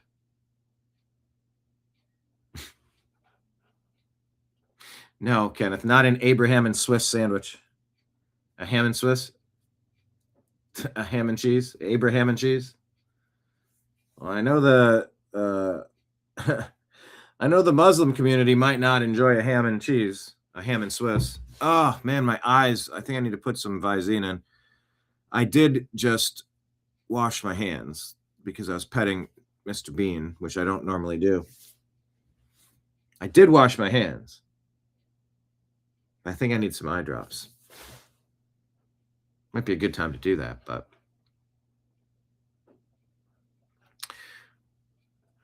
here is Ben Shapiro at the center of all this stuff at AmFest discussing everything, all of it. It's all here, and here's Ben Shapiro in his own words. Interesting. I want to get your thoughts. Type your thoughts in as he's going. Anything that sounds interesting to you. You cited during your speech truth as the most important tenet of American conservatism. Okay, so they're saying this is TPUSA's America Fest. I assume this was from yesterday. It says 12/18. I think that's what I'm looking at. Okay, and taking questions. Why, therefore, did you call irrelevant? All right, let's go back to it. Here we go. You cited during your speech truth as the most important tenet of American conservatism. Why, therefore, did you call irrelevant the Israeli attack in 1967 on the USS Liberty, which left dozens of American servicemen dead and hundreds wounded? So what I actually said is that if we're looking at modern Israeli-American relations, looking at an attack that happened mistakenly by multiple Navy reports, multiple Israeli reports, and all available evidence, and using that attack in order to undermine today's relations between Israel and America, that's irrelevant. As irrelevant as it would be to cite a piece of evidence from World War II or from 1776 to define America's relations with, for example, Great Britain or Germany today. That does not mean that the attack wasn't horrible for the Americans involved, that it wasn't bloody and terrible. The Israeli government paid reparations to the people who were killed. If you look at the actual military record of what happened on the USS Liberty, it was clearly a mistaken and tragic attack. The people who frequently cite the USS Liberty, however, are not talking about the specifics of the USS Liberty. I suspect that the vast majority of people who bring this up are doing so in order to suggest that Israel deliberately attacked an American ship because Israel deliberately wants to harm America. It is connected generally with a larger point. I wonder if that's your point. If the truth matters, then the Israeli government must be held accountable for that attack. The American flag was flying on that ship. You do not mistake an American ship for a foreign one when our flag is flying. So, we can spend the rest of the time talking about the specifics of the U.S. Liberty attack, or you can actually go look at the naval investigations that were done, multiple naval investigations that were done. The reality is that people were flying Mirage planes for the Israeli military at the time. The USS Liberty was sailing in an area where it had essentially gone off-grid. The Israeli military mistook it for an Egyptian ship. They thought it was shelling Al Arish, which happened not to be true. In the initial attack, the American flag was knocked down, and then the attack went on for about 90 minutes. And then, as soon, you can hear this, by the way, on the tapes of the Israeli pilots talking to each other, as soon as they realize that it's an American ship, they call off the attack, they speed a ship to try and help the USS Liberty. There have been multiple unfortunate friendly fire incidents between Allied forces, including, for example, in the Gulf War, where U.S. forces were responsible for killing about 9 British troops during the Gulf War. It's an unfortunate reality of war. But you're not answering my question, which is, what is your broader agenda in asking the question? Because I suspect that your question is not limited to your specific ire over an incident that happened in 1967.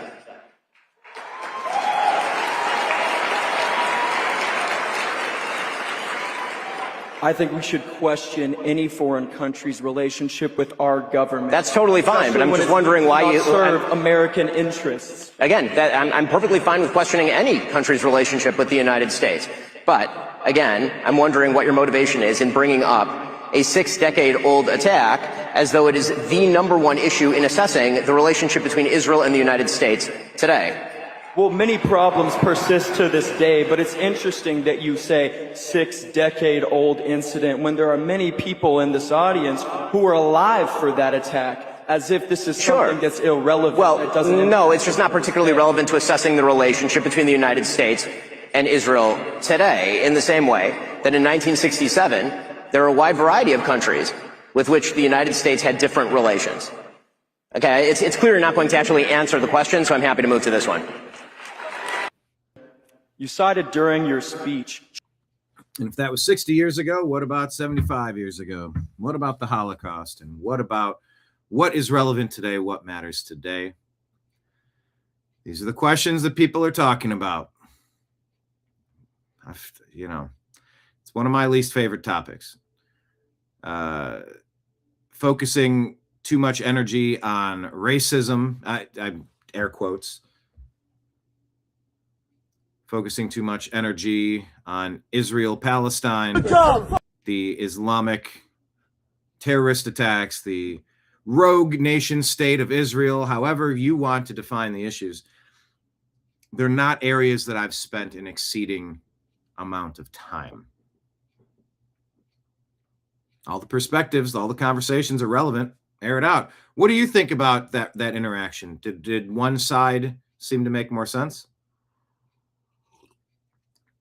Do you think the USS Liberty was accidental, as Ben Shapiro says, as he says the naval investigations determined? Or do you think it was one of many, what? A false flag exactly, or a sloppy mistake, or as an evidence that Israel doesn't care about anybody but Israel because they're Jewish supremacists? These are all the questions that people are having. Trying to globalize the intifada.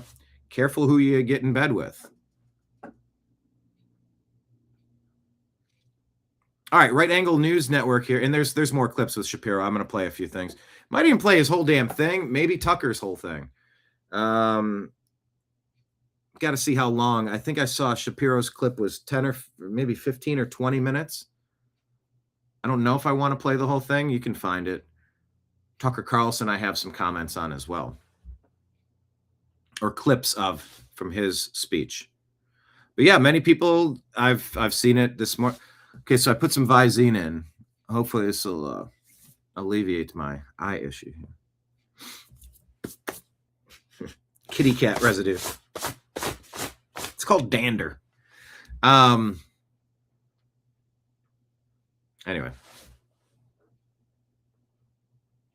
Right Angle News Network here. William Kelly is a jobless leftist agitator who spends all day in D.C. harassing and following D.C. guardsmen and Trump supporters. I guess this is him. Hey, who'd you vote? Hey, who'd you vote for? Who'd you vote for? Who'd you vote for? Who'd you vote for? Who'd you vote for? Who'd you vote for, bud? Yeah, fuck you, you fucking Nazi piece of shit! Fuck you, you traitorous bitch! Fuck you, asshole! Fuck you! I'm not doing anything wrong. I'm not doing anything wrong. Yeah, you are. You're stalking a family, you fucking moron. I didn't do anything wrong. I'm not doing anything wrong. I am not doing anything wrong. You are bad. Arrested after stalking a man with his family and his kids. You are violating my constitutional right. You are violating Get off your shit. Why are they fucking breaking your shit? Hand me your shit. Hand me your shit. First Amendment protester. You are violating. You're harassing. You're stalking. You're provoking. That's not standing there speaking and someone's willingly engaging with you. You're following them to elicit a confrontation. That's stalking. Violating my constitutional rights. He didn't fucking do anything. Just touching, but you guys went hands on. Terrorizing people's families in public. It's called menacing, and it's illegal. Yeah, it could be defined as 20, 30 different things, depending on how you want to book him. The comment, that was very satisfying. Not him. Good job. Fuck off. Hey, who'd you vote? Hey, who'd you vote for? Who'd you vote for? Who'd you vote for? Who'd you vote for? Who'd you vote for? Who'd you vote for, bud? Yeah, fuck you, you fucking Nazi piece of shit! Fuck you, you traitorous bitch! Fuck you, asshole! Fuck you! I'm not doing anything wrong. I'm not doing anything wrong. Okay. All right, what is this? David Harris Jr. says Muslims are marching through the streets of Sydney, Australia, chanting.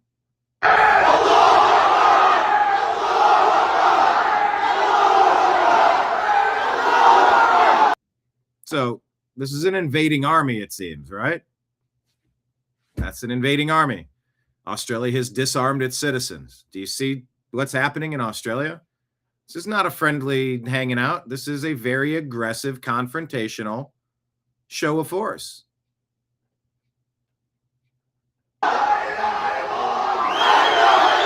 This is after two Islamic supremacists shot up a Hanukkah thing because they don't get along with people that don't adhere to everything they say. Do as I say or else I'm going to hurt you. Fuck you. No, religion that's good doesn't need force. It doesn't need force. Through your own volition, your own heart, your own transformation, we all seek spirituality. Good ideas don't require force. But that's not what the Islamic supremacist would believe. That's not what the Jewish supremacist would believe. Now, of course, if you want to say the Christians have a Christian supremacist perspective, of course they do. What, they would worship an inferior deity? No, they made their choice. But they don't impose force on you. Oh, yeah, they're trying to push it says separation of church and state, separation of church and state, separation of church and state. Do they? Do they? By the way, what are these Christian tenets on which our nation was founded? This whole Judeo-Christian, do we have to say that? Can we just say Christian? Christian encompasses the Old Testament and the New Testament. The Jewish tradition doesn't recognize Christ as the Son of God, the whole New Testament. So since Christianity encompasses all of it, you would say the Christian. You don't need to say Judeo-Christian. That's redundant. They're on board for the first half of the book, not the second half. Christianity is the whole book. Right? I mean, I'm probably oversimplifying. I don't claim to be an expert here. But it's a voluntary seeking. And what are these horrible Christian ideas? Yeah, like don't steal shit, don't covet, don't frame your neighbors, don't steal their stuff, don't hurt people. Oh, those evil Nazis. Can you believe the Nazis that don't want you to kill your neighbor and steal their stuff? They're so Nazi-like. No, they're not. You are. To the people who say stuff like that. Y'all are acting like the Nazis. So it was so satisfying watching that idiot get arrested for harassing that man and his family. So this is the response in if this is new video, I don't know if this is new video. If this is new video, as a response to shooting up a park, Australia, you've been invaded. This is your army. What is your next step? Do you want to restrict your gun rights more or get them back to defend yourself against all enemies, foreign and domestic?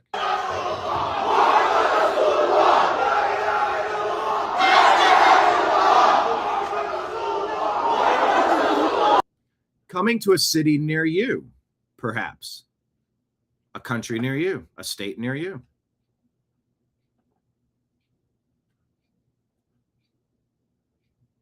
Oh, by the way, Marion says, I don't like that Ben Shapiro was there myself. Yeah, and there were a lot of commenters saying that Ben Shapiro wasn't involved with Turning Point USA when Charlie was there. He wasn't scheduled on this. They take out Charlie Kirk, and now they put Ben Shapiro up there to make his sales pitch. There's a lot of people that see something strange about that. Marion, that is disgustingly sad for Australia. I pray we are not next. No, we are. We are current. We're in it. Are you ready? Are you prepared? That's who the deep state Democrats have aligned themselves with. Al Carbo here says, let's for a second compare first-generation Italians, the Italian immigrants. Let's compare that on the left. You know, I'm in New York. I'm on the street. I got an apartment here, and I got the American flag, and I'm proud to be here. And look at me. I'm American.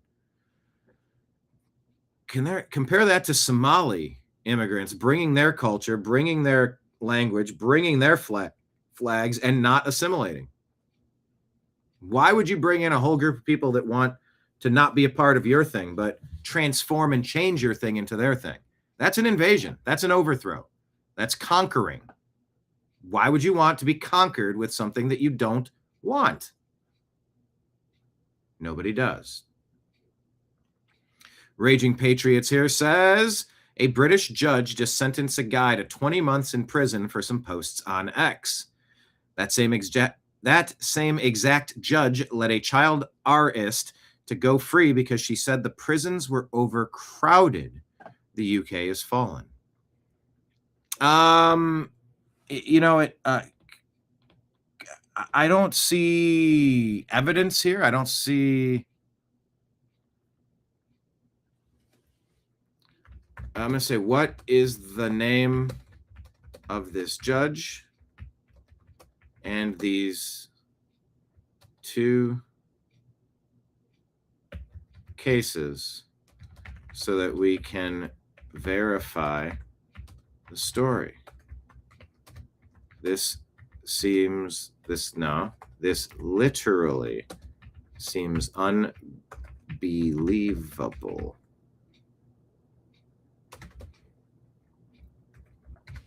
Okay, that's the comment we're leaving. I would be fair in the comments to put the names so that we could verify that, but we can't. But it sort of checks out other stories I've seen.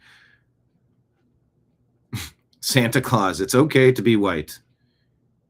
Yeah, it is. It's okay to be everything. It's not okay to be pushy, and it's not okay to try to force your shit on other people. Here's me highlighting the conspiracy theories that have all come true.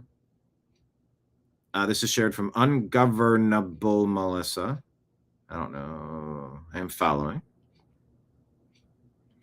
Oh, yeah. I think this is the one I was trying to share. When someone asks you what you want for Christmas, we want you to wake up, please. Yeah, here's a meme dump. If you're watching this, if you're just listening to the podcast, you really are missing out. Make sure you're watching the podcast. By the way, hit like, hit subscribe, share the show with a friend. Remember that we have subscriptions, monthly subscriptions on Patreon, Rumble, and YouTube. You sign up once, you set it, you forget it, and then you are a supporter of the TNAM enterprises as we go forward in perpetuity, hopefully. And we appreciate that, as well as Rumble, rants, and super chats, donations for this Christmas season. This meme is, I don't know who this is. Is that a Jenner? I don't know who the guy is, but yeah, here's me explaining how the Federal Reserve should be abolished on our first date. I've been on first dates like this, but they went well. I don't know if this one's going well. What day is it today? Asked Pooh. I don't know what Piglet sounds like. I forget, actually. It's the day we burn this MFing matrix down to the ground, squealed Piglet. When you're out in public, and remember that most people are still brainwashed. And something.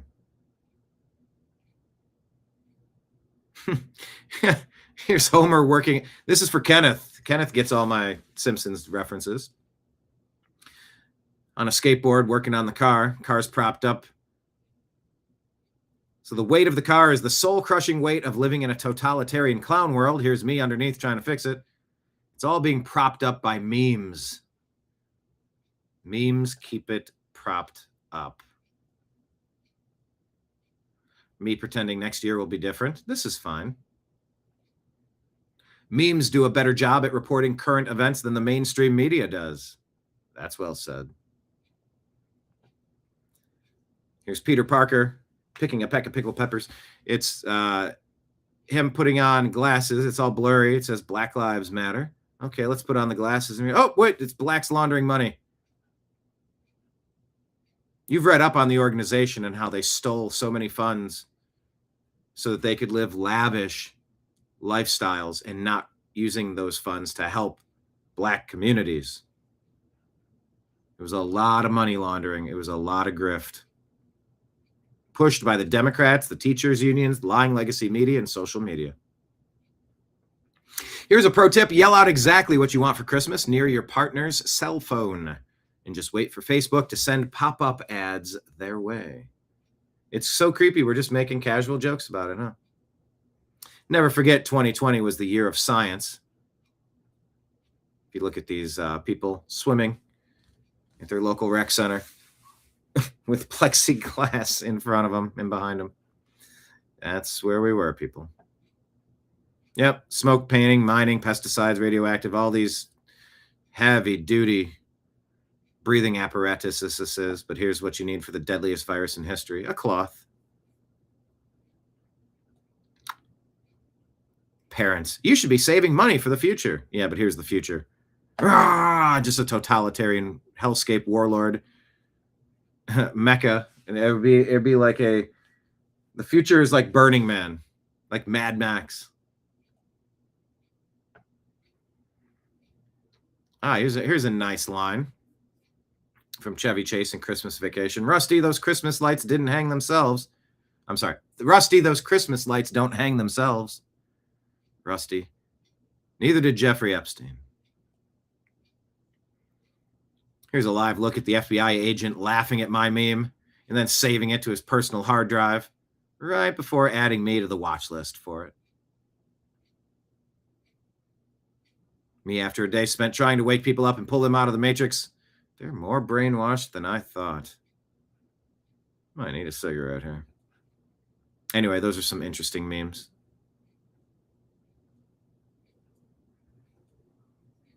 Yeah, I loved all those. I shared them individually. What's this? Oh, there's music. Melania Trump, the film, in theaters January 30th. Again. This is pretty cool at the beginning. Here we go again.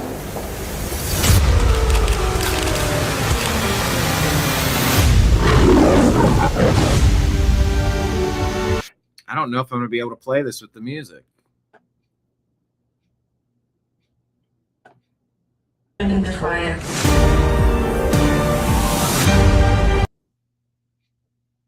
I want to watch this. We don't know enough about this. We don't see enough. Together, like-minded leaders. Too much music. I got to keep it quiet. It's a whole documentary about First Lady Melania Trump. I'm interested. I didn't know much about Charlie. I didn't know much about Erika Kirk. I don't really know much about Melania Trump. Watch it? I did not. Yeah, I will see it on the news. Did you watch it? No, I did not watch it. I'll see it on the news. Hey, that's coming out in theaters January 30th, 2026. All right, I'm interested. Here we go again. All right, what do we got here? Real Toria Brooke in a super, well, who were 11 people that voted against this? House passed legislation criminalizing transgender surgeries, hormones, and treatments for minors. 211, the bill is passed without objection. The motion to reconsider is laid on the table. On this vote, the yeas are 260. Okay. Tonight, I am... This is what President Trump is doing for the troops. Also proud to announce that more than 1,450,000, think of this. I was watching this live, doing a live reaction. with Bob France, and because he's reading it, and then it's like, wait, 1,450,000. All right, think about this. He does that when he's trying to get his point across, and it's like everything gets jumbled. I read stuff all day. My words come out jumbled every show. But it is kind of funny. He has to sort of reset himself here. Speaking of reset, let me go back to it and start it again. Here we go. On this vote, the yeas are 260. Tonight, I am also proud to announce that more than 1,450,000, think of this, 1,450,000 military service members will receive a special, we call Warrior Dividend before Christmas, a Warrior Dividend. In honor of our nation's founding in 1776, we are sending every soldier $1,776. Think of that. And the checks are already on the way. Nobody understood that one until about 30 minutes ago. We made a lot more money than anybody thought because of tariffs, and the bill helped us along. Nobody deserves it more than our military, and I say congratulations to everybody. And by the way, we now have record enlistment in our military, and last year we had among the worst recruitment numbers in our military's history. What a difference a year makes. Tonight, I am also... Thank you. What a difference a year makes. I'm happy for the military members. I'd also like him to peel off a piece for myself, you know? I'll take a month of expenditures, please. Come on, Rocket. Thomas Massey, why don't you trust the government? Me. I'm going to show you that everything's redacted because here's why I don't trust the government. Look at what they give us.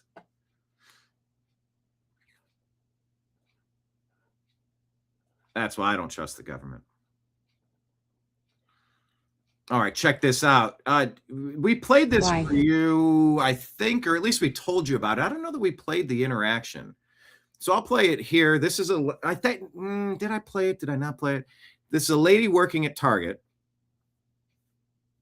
where you can just wear a red shirt to work at Target. You don't need a shirt that has the Target logo on it. Any red shirt is fine. So she's wearing the Charlie Kirk Freedom shirt. And some angry lady confronts this elderly lady who's just working at Target, hanging up shirts and stuff, like just doing some helping out. Starts getting attacked, harassed by someone on the left. This is what they've coached them to do, to get in people's faces at the gasoline stations. Maxine Waters. At the gasoline stations, you get in their face. Oh, okay. Yes, I did play it. Well, I'll share it with you again because there's a good update. They let you wear that shirt here? Yes. Why? Why are you taking my picture? Why are you wearing that shirt? You're working. It's not a red shirt. I can wear any red shirt. It's not a plain shirt. It doesn't have to be It's a Charlie Kirk shirt. Yes. Oh, yes, I know. Are you fucking stupid? No. Why the fuck would you wear that? You're at work at Target. That's not a Target shirt. It's not a plain red shirt. You support a racist. It's not racist.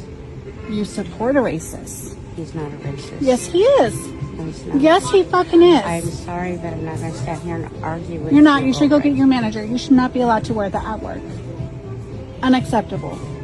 Unfucking acceptable. That's your opinion. No, the opinion is he's a fucking racist and you support him. That's your opinion, ma'am. And you should not be allowed to wear that. This is going to be taken above your fucking head. That's insane. Why? They let you wear that shirt here? Have a nice day.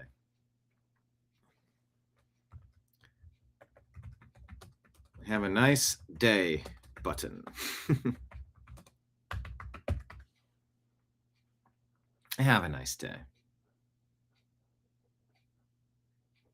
Well, Jeannie's Give, Send, Go has now passed $200,000. She deserves every bit of the support that's coming her way. And there's the snotty brat, that harassing lady on the left, allegedly. Raised $204,000. Give, Send, Go. Let me see. I need to set up a Give, Send, Go account for ongoing studio upgrades. Probably put about $4,000 into studio upgrades last year. That's $400 a month, $300 a month. About $400 a month. $4,800, something like that.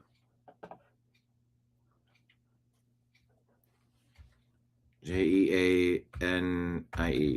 Genie.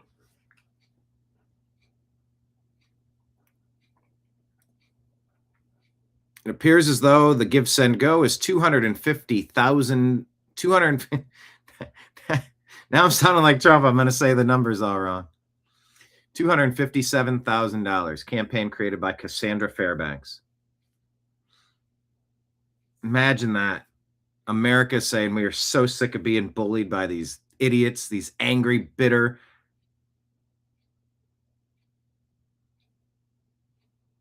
comma, ... on the left. Jeannie Beeman, $250,000. She didn't ask to have a camera thrown in her face and get assaulted verbally, harassed. She's an older lady working. Leave her be. Don't fuck with the wait staff. Don't fuck with the workers, the retail workers. Stop fucking with the retail workers and the service industry people. Don't ever fuck with them. Don't ever. Don't you ever do that. Marion says someone interviewed Jeannie later, and she said the Karen shouldn't lose her job. Jeannie said 2 wrongs don't make a right.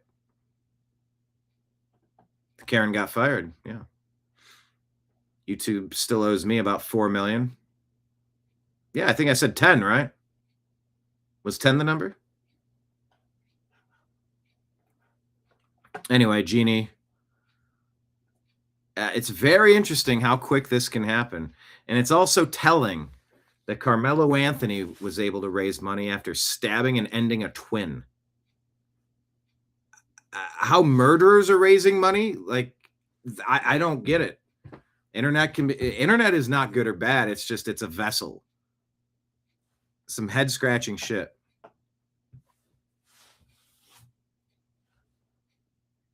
Anyway. All right, keeping it moving. This is happening in New York.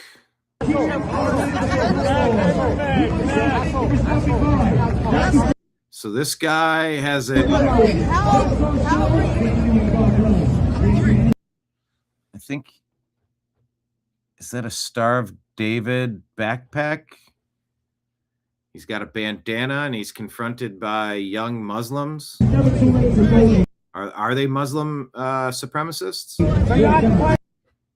4 Arab Muslims says this. It says Jewish warrior NYC.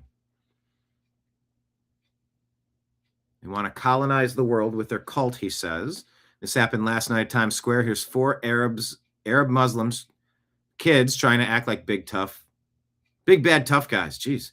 He wanted to try to spit at me, but he knew that would not turn out very well for him, so he spat on the floor. There's a difference between occupying and living. Because America is freedom. Y'all come into our house and kill us. Oh, God.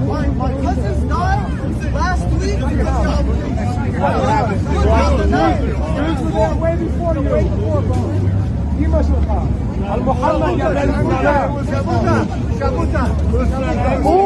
My cousins died last week because you came and something, and he's spitting in his direction. What are you spitting on people? What are you spitting on people?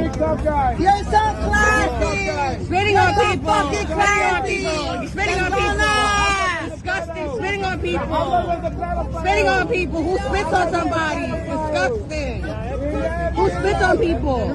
I won't even spit on my worst enemy. Like, you're spitting on people. That's not right. That's not right regardless. So, yeah, remember the good old days when terrorists and terrorist sympathizers were thrown in jail? I miss those days, says the real Spales. Remember those days? Ah, the good old days. All right.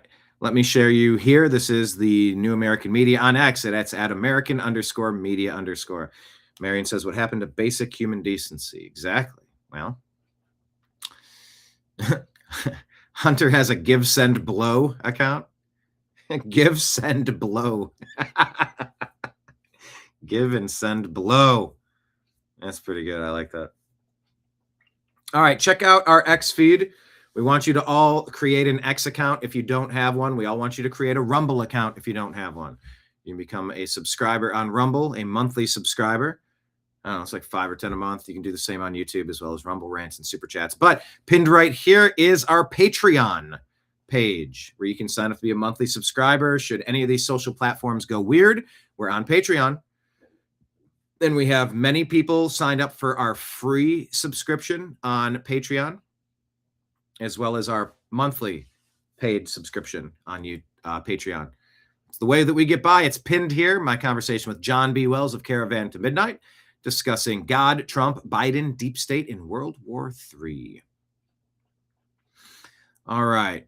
We're going to scroll past the Greg Biffle stories that we covered. And let's see what people are saying. MAP says, always remember Charlie's true thoughts on the little goblin exemplified in this picture. The story behind it makes me laugh every time. I don't know what the reference is. Is there a second post under? Mel says Ben Shapiro was not listed as the headliner when Charlie announced the lineup on August 27th for very obvious reasons, least of all being he is filth. Why are they calling him filth based on this clip? That actually get at the truth. If we agree with the guest, that's fine, but we should own it. So, for example, if you host a Hitler apologist, Nazi-loving, anti-American piece of refuse like Nick Fuentes,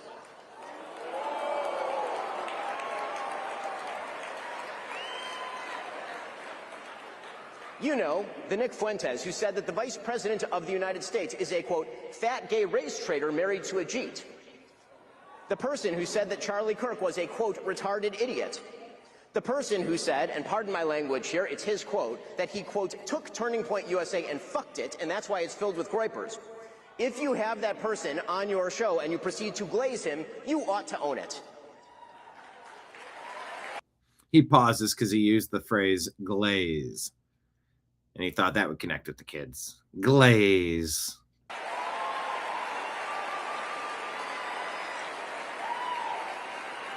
And I was accused of glazing President Trump when I was on with Strictly Speaking. And I also reshared that on our X feed when President Trump gave his 22-minute nationwide address a few days ago. Accused of glazing the president. He came in guns blazing like he just downed a few Diet Cokes. He was all hopped up and he sped fast. I think he was trying to get it all in before the networks got wise to him and pulled the feed off of their distribution networks. I feel like that's why it was so jazzed up. It was energizing. It was a pep rally. I felt good. And it was just resetting. Here's what Biden did to screw everything up, and here's what we've been doing. We've had these successes, and here's what we're doing to make that even better next year. It was good. We needed that. It was a State of the Union meeting. We needed that. And I was amped up for it. I was accused of glazing the president. So I think Ben Shapiro was really proud of using the word glaze because that's what the kids are saying. They're glazing him. There is a reason that Charlie Kirk despised Nick Fuentes, and indeed even chided Dinesh D'Souza for debating him. He knew that Nick Fuentes is an evil troll, and that building him up is an act of moral imbecility. And that is precisely what Tucker Carlson did. He built Nick Fuentes up, and he ought to take responsibility for that. He's also having a conversation with someone because censorship gets you into some really bad places, Ben. Just as he ought to take responsibility for glazing pornographer and alleged sex trafficker Andrew Tate, or for mainstreaming fake historian and pseudo-Nazi apologist Daryl Cooper as America's best and most honest popular historian. Hosts are indeed responsible for the guests they...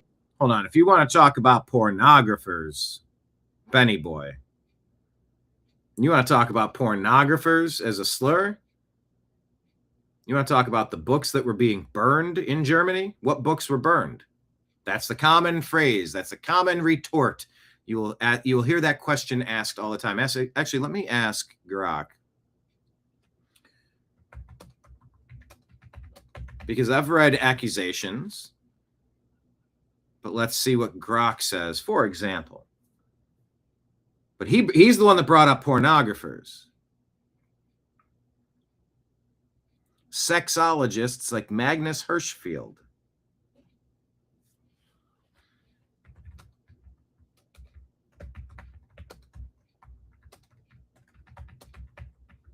What sex-centric books were burned?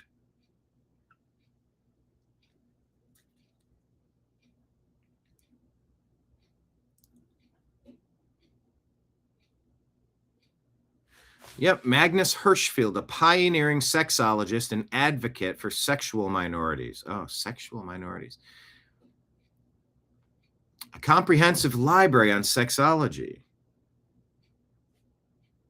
Scientific works on human sexuality, homosexuality, transgender identities, referred to at the time as transvestism, and sexual education, gender-affirming treatments, or you could call it unnecessary genital mutilation, including early protocols for surgeries.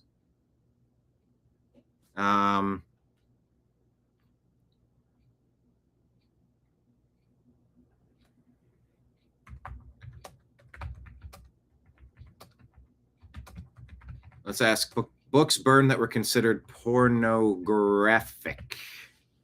What would they say to that? Books burned that were considered pornographic. See if Grok can remind itself and remember that I'm in the middle of a conversation and not talk about something current. It's always a roll of the dice when you talk with Grok. Yep, Magnus Hirschfeld. So it's really just dig into Magnus Hirschfeld. It burned publicly on May 10th. Alongside other degenerate books, Nazis labeled these as pornographic or subversive.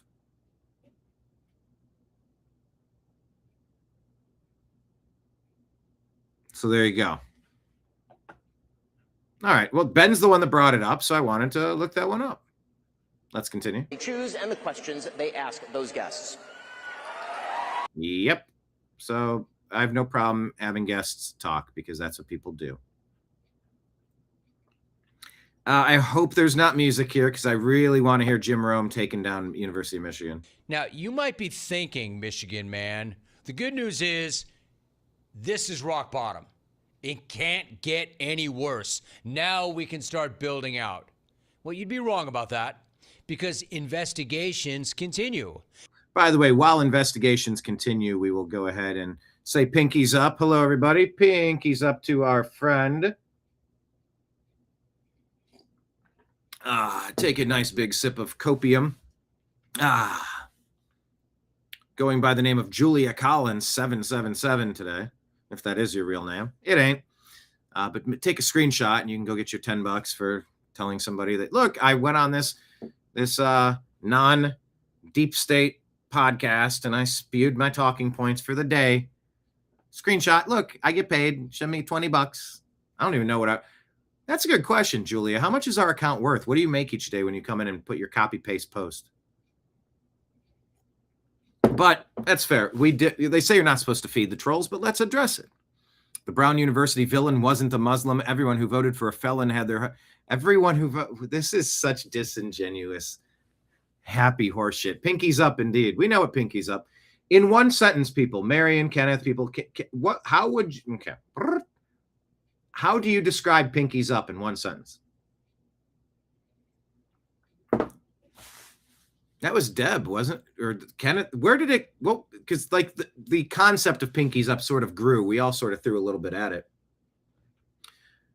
But we raise our cups. We cheers to you.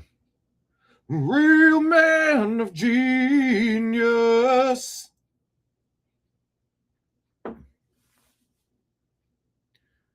Mrs. Julia Collins, YouTube comment, troll artist. This goes out to you, Julia Collins, YouTube comment, trollologist. Your actions are so predictable. Gonna keep making another lie. Here comes the propaganda. The Brown University villain wasn't a Muslim. Well, according to you, you think you know that after a couple of days. You think you know that. Maybe it's true, maybe it's not true.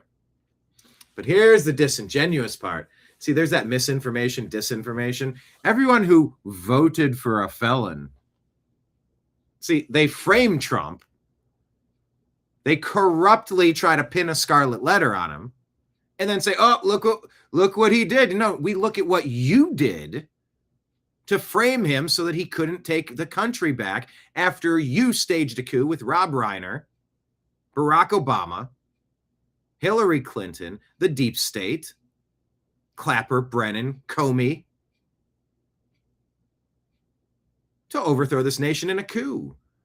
Several impeachment attempts. No, we saw what you did to frame him for political power and control. And when that didn't work, we saw what you tried to do in Butler. You directly? Pfft, yeah. No, Julia, I don't think you directly. If that is your real name, which it's not. No, not you directly. Just your ilk. Your ilk. The machine you're a part of, willingly. Voted for a felon. Such a derp. Such a derpy thing to say. Yep. Oh, he's a felon because he checks notes. Paid the bank his loan. Yep, that's a felony. It's so stupid. We were all tricked into believing it was a man named Mustafa. Who was tricked into believing it was a man named Mustafa? Who's to say it isn't? This Keystone Cops group of... Hold on. Are we to believe the brown people in charge? That came out weird. Because Trump is orange. The orange man in charge? No, the Brown University. That group of Keystone Cops. Do you believe their official story? And they're saying it's linked to the MIT professor? And then that subject mysteriously offed himself in Florida. And you're like, what? Oh, there you go. Glad it's all wrapped up in a neat little package. That's the story you want everybody to just believe.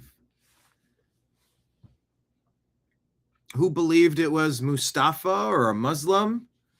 There were reports that there was a person of interest. And when they said, let's see the cameras, what were we met with? We don't have footage. That's a lie. That's a fucking lie. Or it's dereliction of duty. It's probably both. We don't know that it wasn't that person. And I don't think we said that we did know at the time. We knew that they were being facetious with us, lying to us about the video footage. Show it. So yeah, pinkies up to our derpy little friend here. No, pinkies up does not refer to getting to third base. Okay, get back to Jim Rome about this University of Michigan scandal. Let's just reset this. Now, you might be thinking, Michigan man, the good news is this is rock bottom. It can't get any worse. Now we can start building out. Well, you'd be wrong about that. You'd be wrong. Because investigations continue. And it's hard to imagine, given the culture of scumbaggery there, that if they actually do investigate further and they actually dig further, that they won't find more dead bodies, because you know there are more. Not that anyone ever saw you the way you saw yourselves. But now that a light has been focused on this culture of scandal that you've been running up in there, you'll never be seen the same ever again. That's how bad this is. Never mind the last bastion of virtue. Not only are you no different than the rest, in a lot of ways, you're worse than the rest. Oh, yeah. And unfortunately for all because they've an air of superiority, nose in the air, very stuck up at that school. you proud alums, and this is bad for you. For all you proud alums, this is going to stick not just to the athletic department, but to the entire university. In other words, to most of you who had nothing to do with any of it, the stink's going to be on you too. So, where do you go from here? How do you climb up out the mud? Who is the non-scumbag to lead you out of this?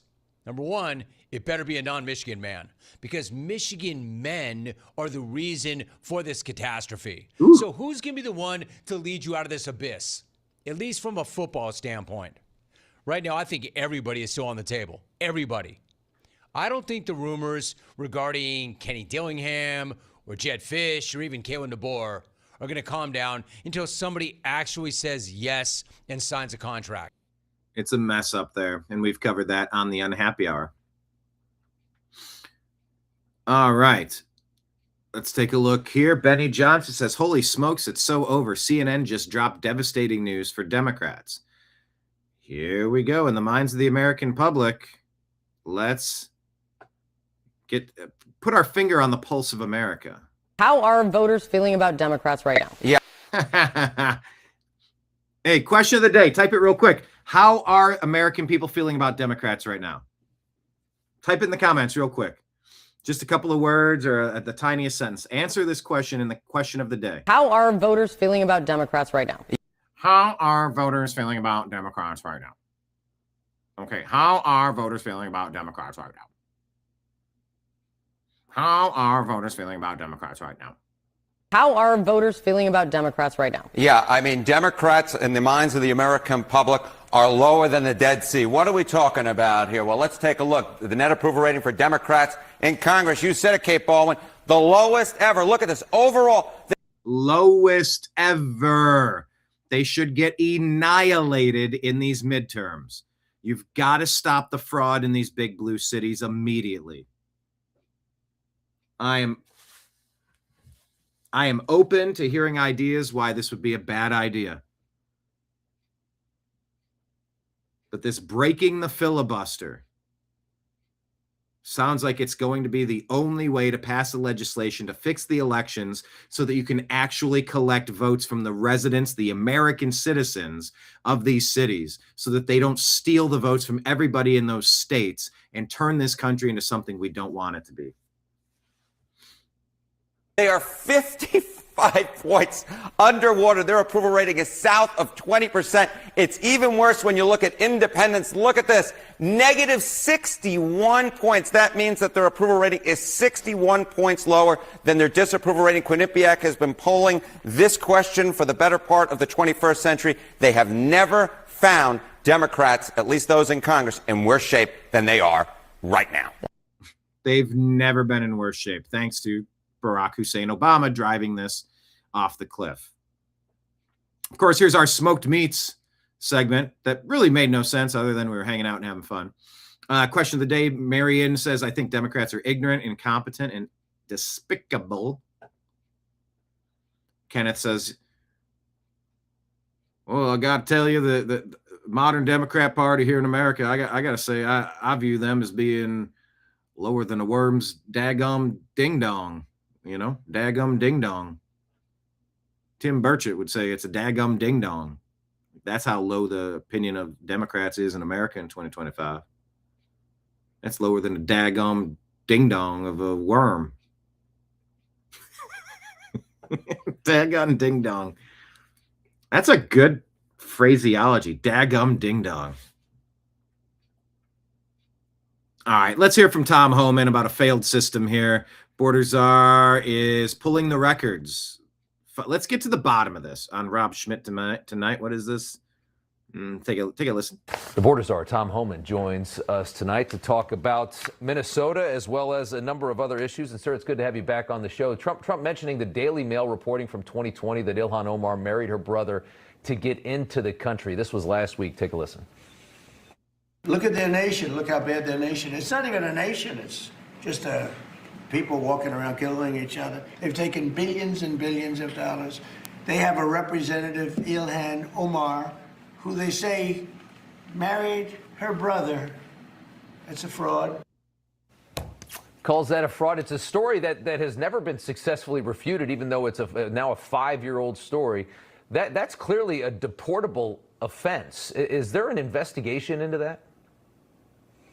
You know, I just got advised by a fraud investigator the other day on that. I asked the question, who reviewed the file and says, there was immigration fraud involved. The statute of limitations became an issue in the last 4 years when this was first brought up. Who was president? Who ran DOJ? So pulling the records now, pulling the files, and we're looking at, but this fraud investigator, who I know personally, one of the best fraud investigators in HSI, Homeland Security Investigations, said there's no doubt he reviewed the file. So I'm running that down this week, matter of fact, and we'll see.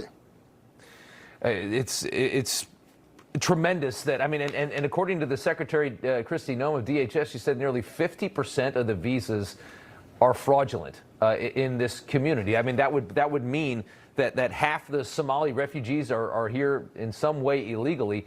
What's going to happen? Is something actually going to happen? Are there going to be people stripped of their visas, deported? Are we going to see that? Absolutely. I mean, those days are over. Thank God President Trump's in the White House. We're going to look at all of them.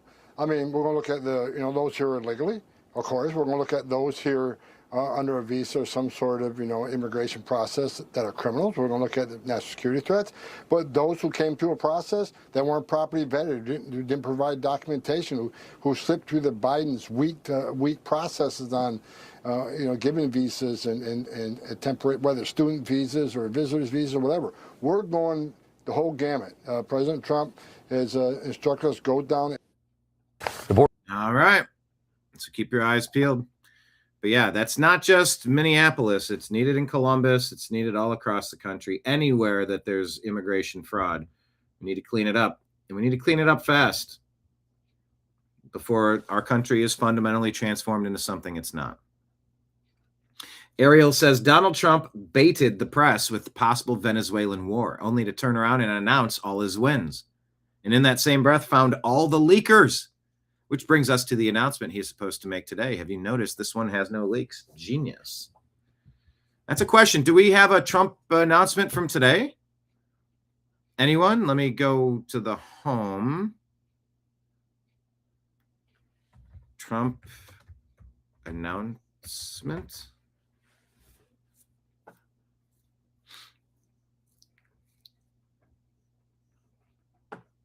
Oh, this is about drug prices. Okay, let's take a listen. Breaking news.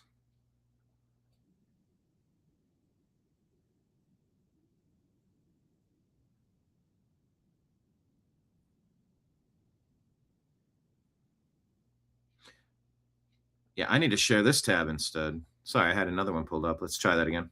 Starting next year, American drug prices will come down fast and furious, and will soon be among the lowest in the developed world. So in other words, whatever the lowest price for a certain drug, of which these companies make much of it, whatever the lowest price is, that price will come down to that price.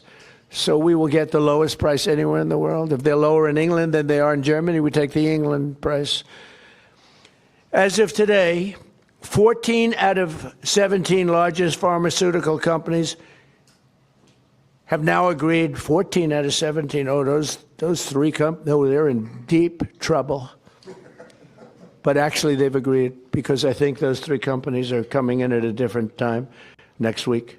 So they've agreed. Johnson & Johnson is one of them, right? After the holidays. Why? They couldn't do it faster? No, we're going to be talking about Trump RX. Oh, okay. Trump RX. Trump RX is doing well.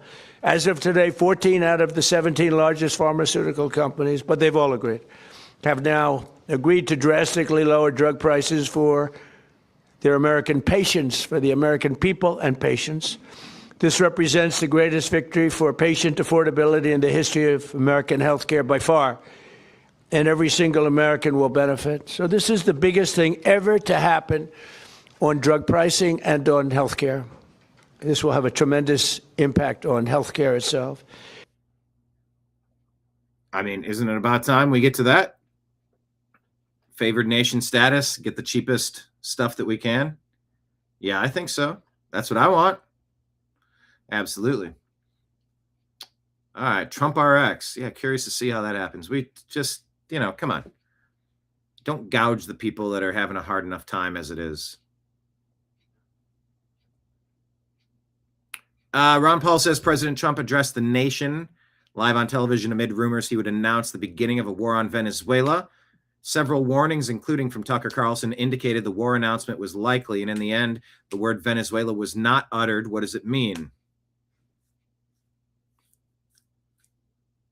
And a new poll on Republican support for Israel aid is bound to be a headache for Trump. So check out Ron Paul's thoughts there.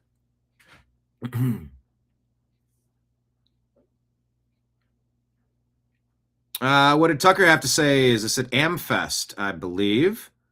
Take a listen. I just got here, and I feel like I missed the first part of the program. Hope I didn't miss anything meaningful. But I just want to say, I don't think I did. No, I'm just kidding. I watched it. I laughed. That kind of bitter, sardonic laugh that emerges from you when, like, Upside Down World arrives. When your dog starts doing your taxes and you're like, wait, it's not supposed to work this way. To hear calls for, like, deplatforming and denouncing people at a Charlie Kirk event, I'm like, what? This is hilarious. Yeah, this is hilarious. Actually, one of the clips I was listening to myself, thinking as I often do when I hear myself speak, which is never, because I never watch myself, but at these events, they always play, like, the role of you. And I'm like, that guy is pompous. Woo! Sorry about that. We don't see ourselves clearly. But the prediction that, you know, at some point when Republicans took power again, which I did everything I could, you know, to help, and really felt that was important. I still think, you know, I was right. But I really thought that the impulse to deplatform people, or even to use the word platform as a verb, which it's not, it's a noun, don't steal my nouns, deplatform and denounce. Why haven't you denounced somebody else? The whole, like, Red Guard cultural revolution thing that we so hated and feared on the left that we did everything we could to usher in a new time where you could have an actual debate. I mean, this kind of was the whole point of Charlie Kirk's public life. Amen, amen, amen. That was the whole point of Charlie Kirk's life, to have the debate. I'm going to rewind that part. Ben Shapiro, you got to denounce people. How dare you platform them? You're promoting them. You're putting them up. No, you're having a conversation. Let their own words be used against them. I don't like what Ben was trying to do there at all. Or even to use the word platform as a verb, which it's not. It's a noun, don't steal my nouns.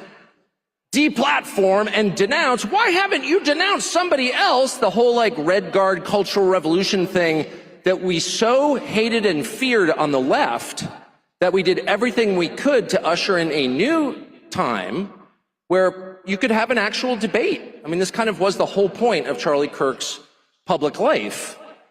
And I think that he died for it. I really believe that. And I know a lot about it because the last several months of Charlie's life were devoted in part to arguing about this event, in fact, this speech, in fact, my speech here, which he asked me to do earlier this year, this summer, and was immediately put under just immense pressure from people who give money to Turning Point, I would assume good people, but who wanted him to take me off the roster. And this has all become public, and the whole thing is so sad that I never talk about it, except to say Charlie stood firm in his often stated and deeply held belief that people should be able to debate, and that if you have something valid to say, if you're telling the truth, you ought to be able to explain it calmly and in detail to people who don't agree with you, and that you shouldn't immediately resort to shut up racist. You shouldn't immediately go to motive. By the way, shut up racist is the #1 reason I voted for Donald Trump. Yes, we got so sick of hearing that. Trump was the counterbalance. It was the pendulum swinging the other direction. Exactly, Tucker. And in detail to people who don't agree with you, and that you shouldn't immediately resort to shut up racist. You shouldn't immediately go to motive. By the way, shut up racist is the #1 reason I voted for Donald Trump. And because I'm just sick of it. I mean, first of all, if I was a racist, if I was a bigot, I would just say so. Okay, it's America. You're allowed to be whatever kind of person you want. I'm not. I'm sincerely opposed, have always been, and will always be. But the style of debate where you prevent the other side from talking or being heard because you immediately go to motive, well, I wonder why you're asking that question. I wonder why. Why are you asking that question? I detect in the question a certain evil in your soul. And everyone listening should know that listening to you implicates them. And that they someday may be asked to denounce you. And that friendship is not a reason to defend someone. Love is no defense. I kind of thought we'd reached the end of that. And as far as I'm concerned, we have. And I'm not going to play by those rules. I'm not going to engage in that. If someone doesn't like what I think, fine with me, as long as I get to express it. That's my view. There you go. So this is allegedly what's tearing MAGA apart. Hey there, Deb. Look at you. Saying don't forget to smash the like button, hit subscribe, share the show with a friend. Rumble Rant Super Chats, subscriptions on Rumble and YouTube, as well as Patreon, are super appreciated. Deb is awesome in the chat room. Tucker is my hero, she says. Brian, I should form What's Your Point USA. I'll form What's the Matter You is what I'll form. Anyway, here's the full 20-minute speech from Ben Shapiro.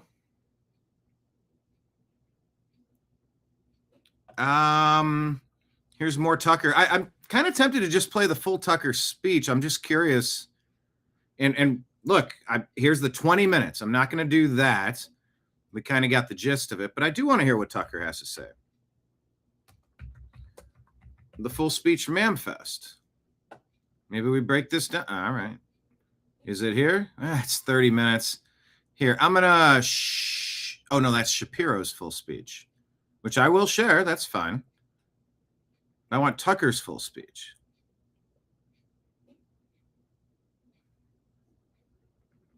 Oh, okay, it's right here. This is 43 minutes. That's going to be a little much.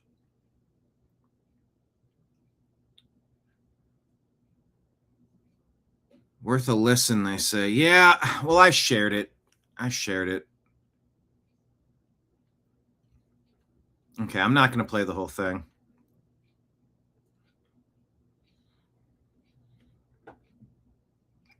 So I will play you this clip, what Tucker had to say about that interchange about the USS Liberty. To question your motives, actually, why can't you answer the question? Why can't you answer that question? Why do you have to imply that some college kid is like some kind of Hitlerite or something because he's asking about an event? Like, what? By the way, it is okay to ask questions. And I thought that was like the whole reason we were against the left. They're not going to force you to get up there and make ritual denunciations because this isn't my religion, it's politics. By the way, your politics do not trump my love for other people. I remember my brother once said, all right, odd clipping, but there you go. All right, what's this? I don't have the context here. I don't know if this is real, but this is allegedly a Muslim woman extinguishing Judaism while her husband celebrates. She comes back to film how she finishes the job. Kind of sums up how Islamic supremacists operate on Earth in 2025, doesn't it?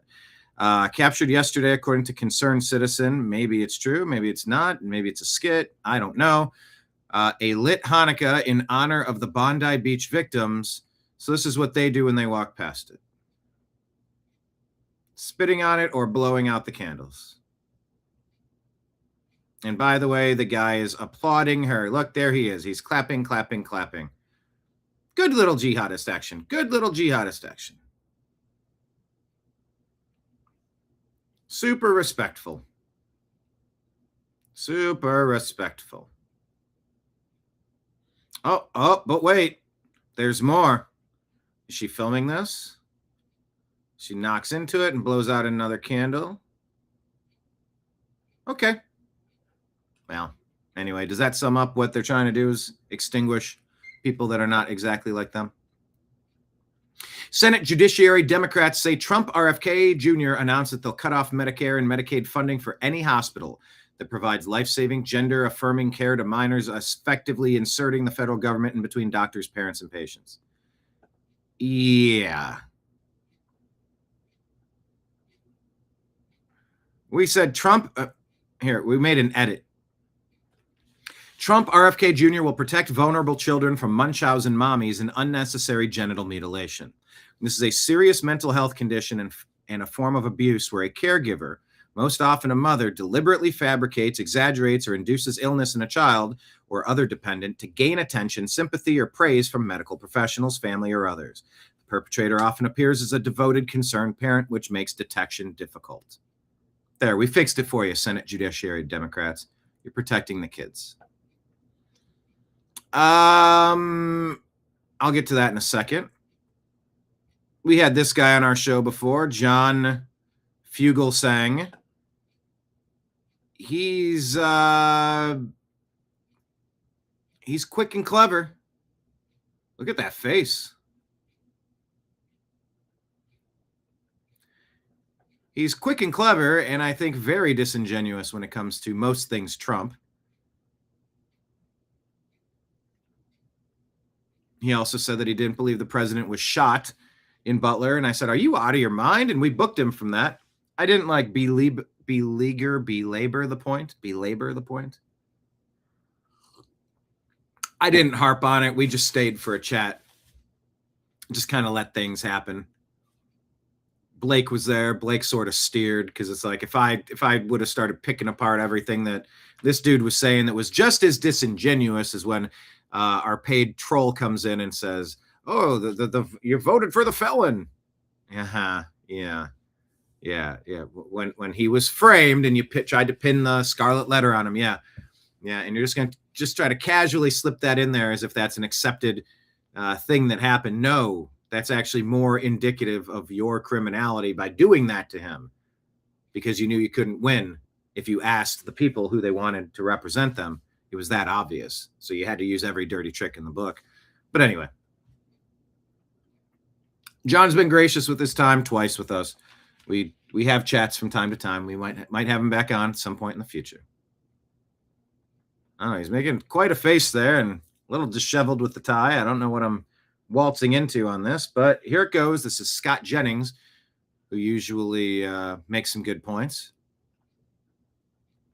He's talking about how Democrat Senator John Fetterman attended a classified briefing and confirmed the Trump administration knows exactly who's on these drug boats. I can report to you what Pennsylvania Senator John Fetterman said today, who went into a classified briefing and came out and said, we know exactly who's on the boats. We know exactly what they're doing. We know exactly what they have. When they move on those kinetic kinds of strikes, they have absolute confidence that who's on it and what's on it, and that's exactly what it's about. They're not just going around randomly just shooting boats in those things. That's just not the fact. We can't ever let you see it. These are classified briefings, but you have a United States Senator.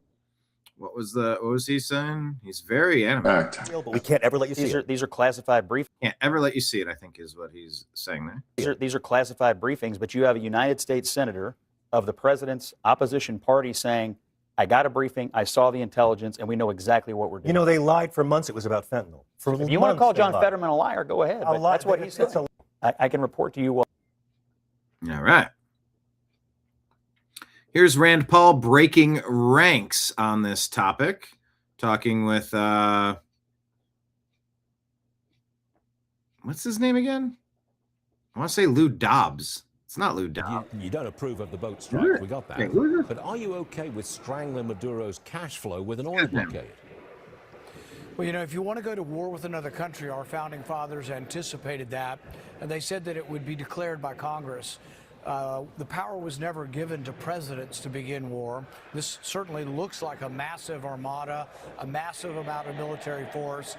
And if bombs begin dropping on Venezuela, or there's an invasion, or essentially a blockade, which is an act of war, there really should be a vote by Congress.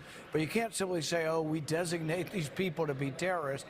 Realize that the boats that are being blown up, about 1 in 4 boats that are interdicted by the Coast Guard don't have any drugs on them. So there's a 25% error rate, and there is no evidence these people are armed. We have never in our past decided just to shoot smugglers who are unarmed without even proof that they're smuggling anything. So I think this is a horrendous thing and should stop. I think it's illegal and immoral. Do you include the embargo, not the embargo, with the oil tankers? The blockade. You opposed to the blockade as well? Well, our government says they're just not allowed to sell their oil, so it's illegal according to our laws, but not illegal according to their laws. So I don't like it. I think it's a provocation, and I think it's a prelude to war. I think war should be something we do in self-defense when we have to go to war, when we were attacked on 9/11, when we were attacked in World War II.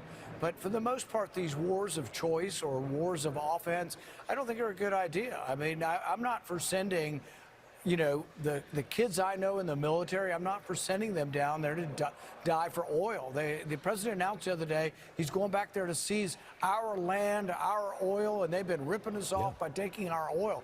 That made no sense at all. And somebody, before you go to war, ought to at least say or explain what they mean by they're saying the Venezuelans are stealing our oil. What do they mean by that kind of comment? And there's dating back decades, I believe, there were companies that had infrastructure and they were working in that area, and then that stuff was taken from them, and then they were compensated fairly, or you're compensated fairly like you get a horse's head if you go along with it, or else you wake up to a horse's head in your bed. There's a lot going on in Venezuela. And it's a little dicey because the one thing President Trump has had going for him is that he hasn't started a new war.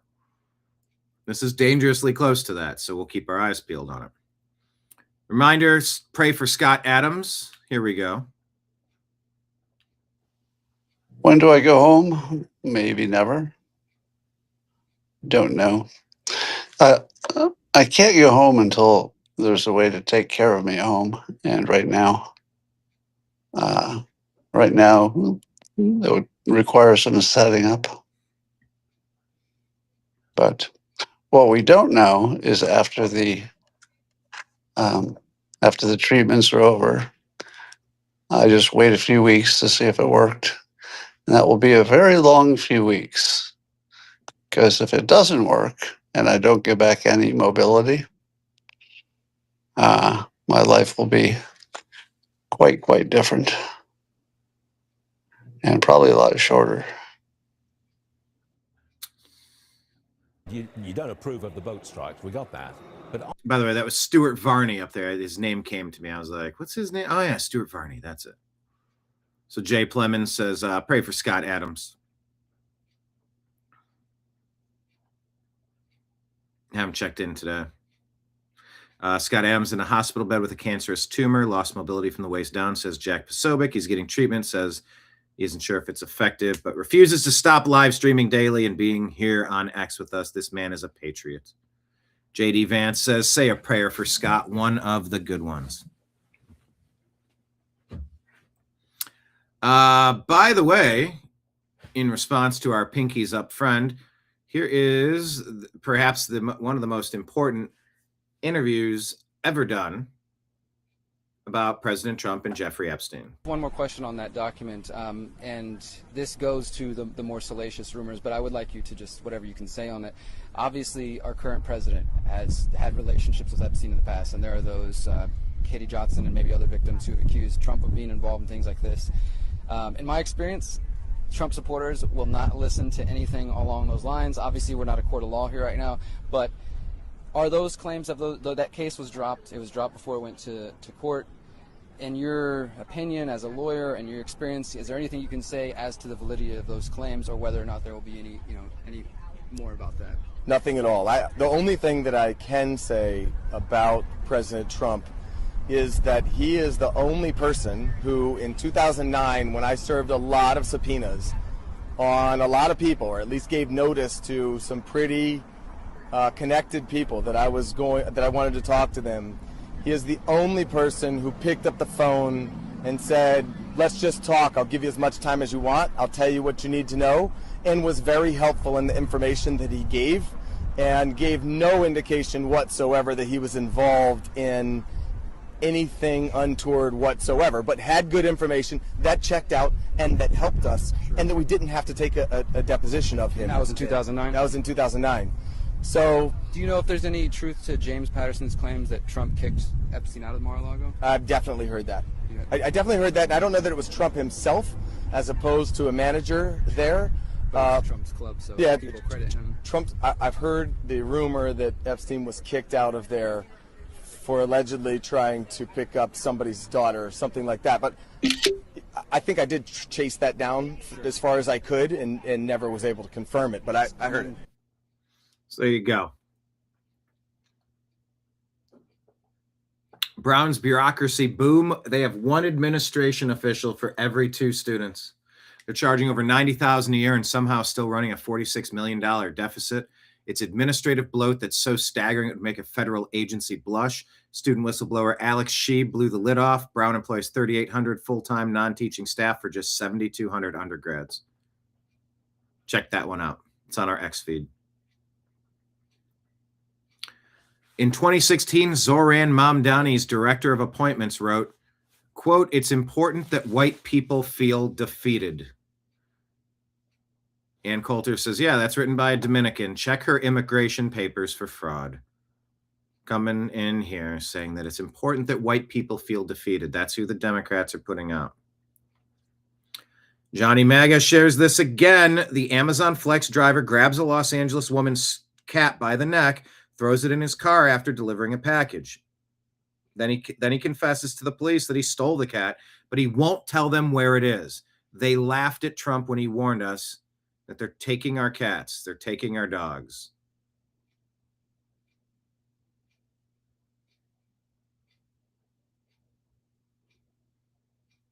What vehicle does he get into?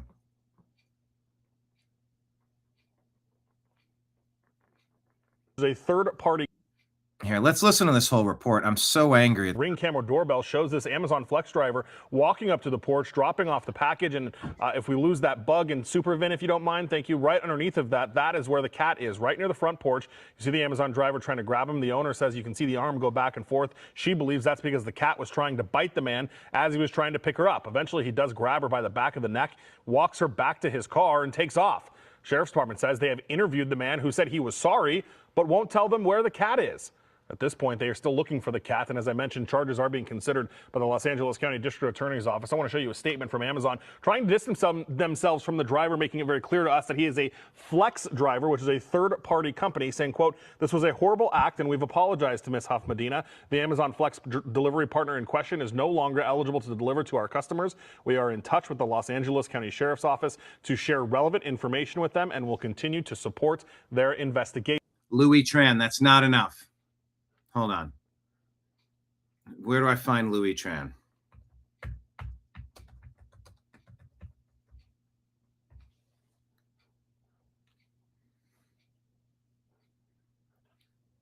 Louis Tran, Amazon.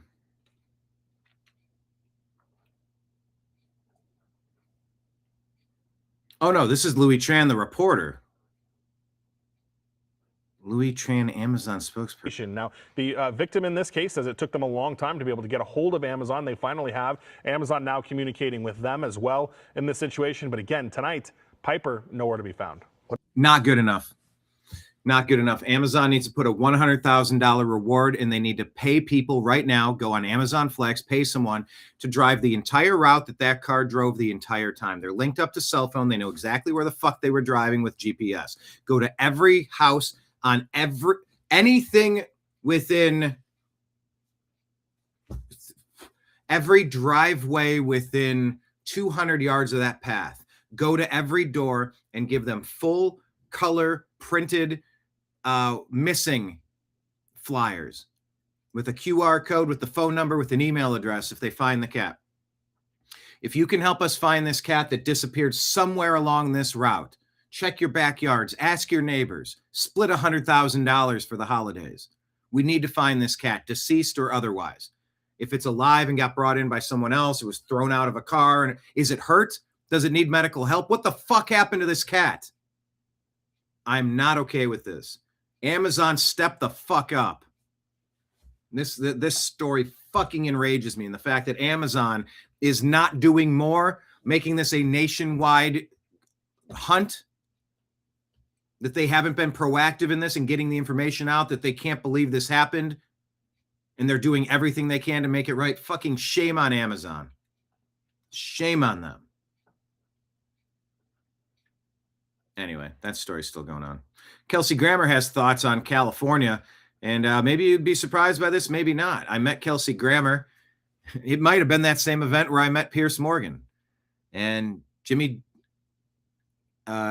Jerry Jones. And go down the laundry list. I would work these events, and it was just. But Kelsey Grammer, I said, "Excuse me, I just wanted to say that you've done some of my favorite work out of all the movies and television that I've watched. You've done some of my favorite work." He goes, "Oh, well, thank you very much. What role did you care for the most? What was the?" I said, "Sideshow Bob." He was a little taken aback. Because he has such an extensive catalog of work that he's done. But I said Sideshow Bob was just that there was so much going on with that character. It was perfect. It was sort of like Frasier as Sideshow Bob, and it was such a perfect character. I loved it. I rarely broke the third wall and would talk to the people about who they are and what they did. I did with Pierce Morgan. I did with Kelsey Grammer. Generally and genuinely been a fan of his, but here he is talking with Tommy Lahren about what's going on in California. I remember when Jane Fonda was talking about the lockdown and COVID-19. She said, if we can't figure out how to unseat this president with a pandemic and the stuff all the power and the mail-in ballots, she said it right out loud. She said, well, then we're ridiculous. We're incapable of winning an election. And she was right. But that is what they needed to win it. And then they needed to open up the borders and bring in enough people to go ahead and win the election. I didn't used to believe that. I didn't believe the Democrats would ever resort to that. But in watching it, the voting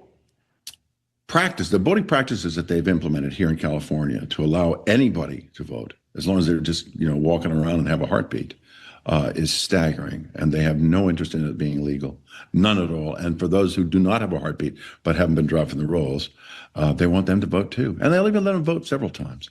But I walked into the vote, my polling place for the 2020 election, and I said, listen, I thought I'd just bring this in. This is my mail-in ballot. I wanted to bring it in and make sure you guys got it. And the girl looked at me and she punched a couple of buttons and said, oh, that's not legal. Your ballot is illegal. It's invalid. I said, why? And she said, no reason. You can fill out a provisional ballot if you'd like. I said, fine. So I reached in my pocket and I said, let me give you some ID. And she said, oh, no, it's against the law for me to take ID. So I thought, well, it's mixed up. And I did finally get notice about a year and a half ago that ballot was not counted. Well, so maybe I was just a registered Republican. Yeah. Yeah. We've had a lot of these accusations, a lot of these discoveries. They are definitely discriminating. Start arresting the poll workers that cheated in elections and watch how fast they tell you who told them to cheat. Exactly. I remember when Jane Fonda was talking about all right, what is this thread here? C3 says, well. Let me put this up on the screen. For countervailing views on health and elections, go to cdc.gov, who.int, or cisa.gov/rumor control for countervailing views. I have to tell you that. Because C3 here says, here's the latest from stolen Georgia. Biden, 2473.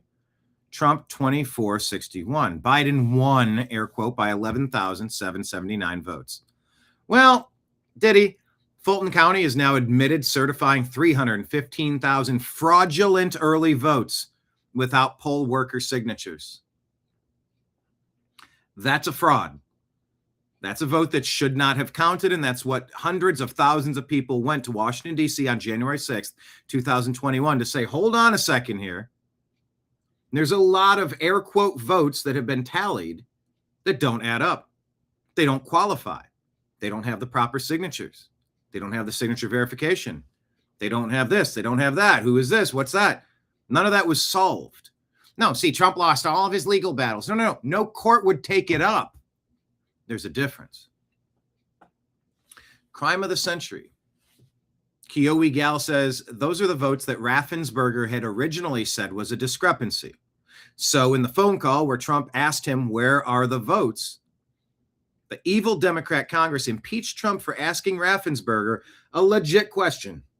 Democrats have done so much damage. President Trump signs into law the first ever bill defunding the Department of War's taxpayer-funded cruel dog and cat testing. This is from the White Coat Waste Project. The NDAA of 2026 cuts taxpayer funding for painful experiments on dogs and cats, including tests without pain relief. I'm thrilled to see my friends keep winning. I'm so proud of them. Good.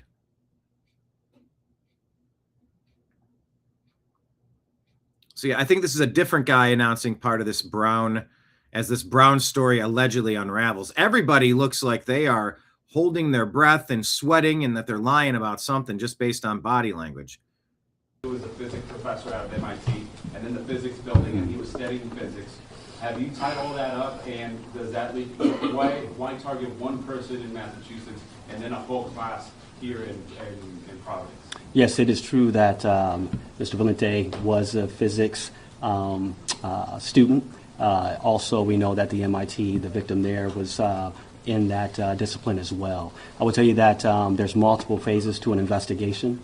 And so now, in a sense that we know the subject is deceased, now that investigation continues to find out all of those answers to your question, sir. Did you go to school with the professor? Did you go to school with the professor who was killed? Can Brown answer that? It is believed that in Lisbon that those two individuals attended the same university in Portugal. So they're saying, in other words, if Providence PD weren't incompetent, that MIT professor would be alive today, according to Nick Sorter. I don't know if that exactly says that. But here's the MIT professor that was shot dead in his home. He was working on technology that could have broken the energy system, according to Hustle Bitch here. What's this post here? Play. The MIT professor who was shot in his home was working on these two groundbreaking technologies that could have reshaped the future of humanity. MIT professor Nuno Loureiro was found critically injured in his residence before passing away at a local hospital. Police have not yet announced a motive or identified a perpetrator, but details have emerged regarding the two critical scientific innovations that Loureiro was researching at MIT. First, Loureiro's primary focus was the research and development of a new type of energy known as nuclear fusion, which produces a highly efficient, low-cost, and environmentally friendly source of power that could have replaced traditional fuels such as coal and oil. I think nuclear fusion has been like, I mean, I don't know how new this is. However, nuclear fusion is extremely unstable, and Loureiro was reportedly leading the work aimed at stabilizing the fusion process. Second, Loureiro was also helping to develop a next-generation form of computing that could eventually replace today's phones and laptops, called quantum computing. He was specifically designing algorithms for quantum computers to simulate plasma. And quantum computing has been around for a while too, but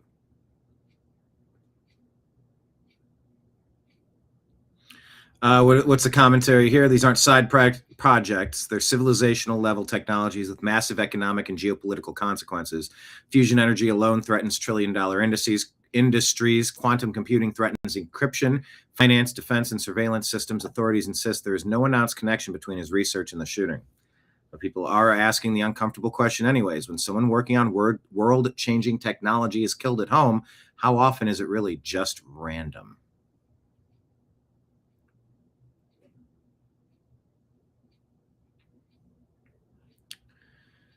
All right. I think that's the gist of what I wanted to cover with you today. Happy Thanksgiving. Happy Christmas week. Merry Christmas. Happy New Year. Prayers to Scott Adams. Prayers to the, himself and his loved ones, and prayers to Greg Biffle's family, and, prayers to our troops, and prayers for politicians that are trying to do some good.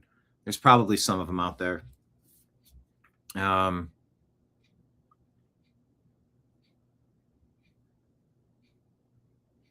Yeah, it's a big week. And I believe they just made Actually, I didn't get to that. Let me make sure I get to that.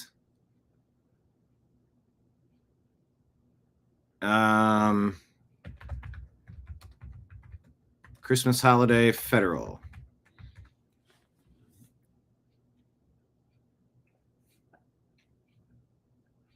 Is this it here? Am I sharing this? Providing for the closing of executive departments and agencies of the federal government on December 24th and December 26th, 2025. An executive order making Christmas Eve and December 26th official federal holidays. All federal offices will be closed and federal employees will be excused from work December 24th and 26th, the day before and the day after Christmas, as it should be. As it should be.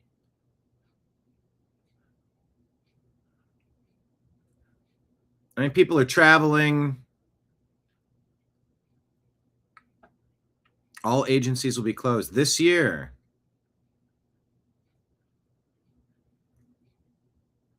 Who's reporting this? Giving most federal workers time off both the days before and after Christmas, resulting in unprecedented 5-day holiday break. I mean, hey, the people that were left that haven't been doged out of their government jobs, it's been a long year. Take a break. Catch your breath. It's Christmas. What work is really being done anyway? But it is being done by servers, by bartenders, by retail workers. Don't be an asshole to them in Target. Don't be an asshole to them at Cinnabon. Don't be don't harm an animal. Don't harm a service worker. Don't harass somebody with their family in the street. Don't be a fucking asshole. That's just pretty standard operating protocol. Yeah, I mean, I do say there's nobody working during the holidays. I've been a server and a bartender and all of the things. And I have a theory. I'm going to end on something cryptic. How about that? Marion, I want those days off too, because I'm special and I deserve it. There you go, because I'm good enough, I'm smart enough, and doggone it, people like me. I have a theory that I can't say out loud. I can tell you in a week. Probably 6 days, roughly.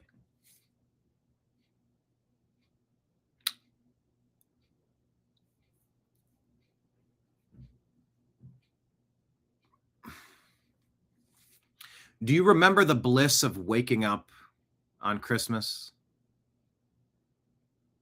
And being a kid in the Christmas tree, maybe?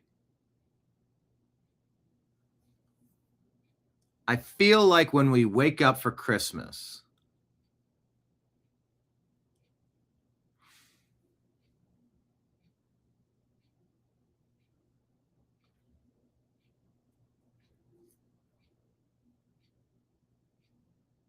I haven't thought out how to say this because I'm not going to say it.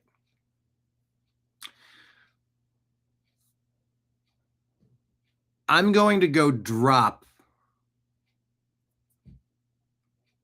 my hypothesis into a couple locations. If it doesn't happen, so be it. But I've got a hunch. We might get a nice Christmas gift underneath our tree.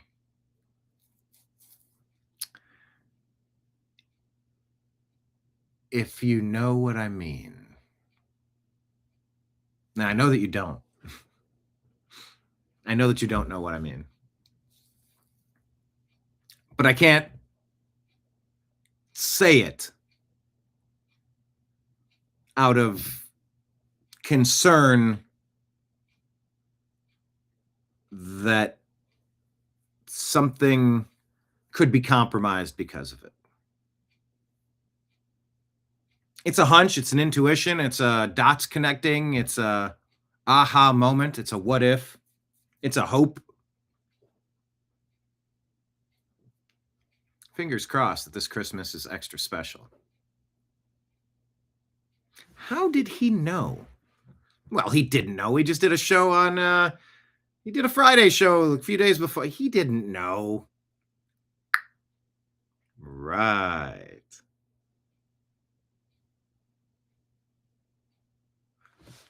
Right.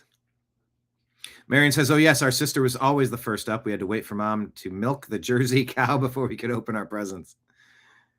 Gotta milk the cow.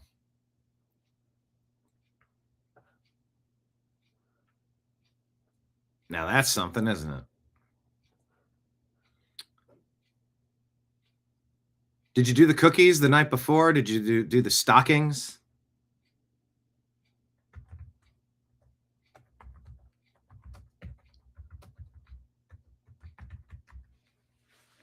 Yeah, we did all that.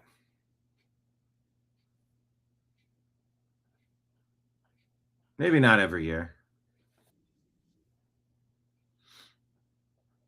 Here. You know what?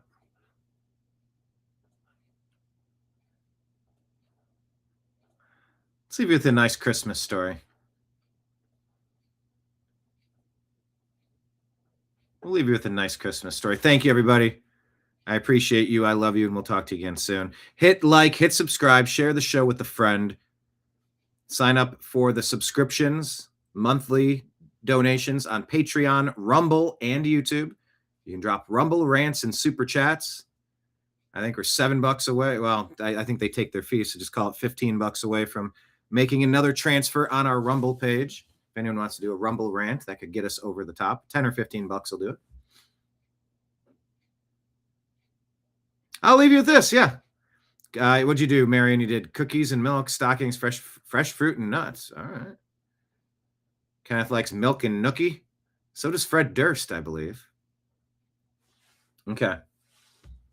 Yeah, I remember one year I got up early and I opened the presents and I had to put them back together. I had to rewrap them and then act surprised. I broke protocol, but we salvaged the day. Dios mío. Okay, I will leave you on this. This is your moment of Zen. Merry Christmas, everybody. Late December 1776, after 4 months of hard fighting, the 16th... Oh, there's music. I can't play it because of the music. Then fine, I'll read it. In late December in 1776, after 4 months of hard fighting, the 16,000-man Continental Army had dwindled to a force of only 3,000 soldiers. Encamped in Pennsylvania on the west side of the Delaware River, General George Washington chose this desperate moment to strike a surprise blow at the Redcoats. He decided to cross the river Christmas night, 1776. Oh, Christmas night. Not Christmas Eve, Christmas night, 1776, and attack. The 1,500-man Hessian garrison in Trenton, knowing that the Hessians would be recovering from a day of Christmas reverie. The difficulty of crossing the Delaware River cannot be minimized. The Delaware River was fast-flowing, full of large chunks of ice capable of capsizing vessels. The Durham boats, which held 40 men, were propelled by oars and poles and exposed all passengers to the elements. To make matters worse, they crossed in the pitch black of night during a howling snowstorm. And once across the river, they then had to fight a battle. Washington divided his force into 3 units, each with different crossing points. As it turned out, only Washington's command, assisted by Colonel Henry Knox and Colonel John Glomer's regiment of seafaring men from Marblehead, Massachusetts, completed the crossing. The Continentals arrived in the outskirts of town around 8 a.m. and immediately moved to the attack. The Hessians were caught completely off guard, and the fight was over in less than 30 minutes. The Americans captured 900 prisoners while suffering only 4 casualties and recrossed the river to Pennsylvania that same day.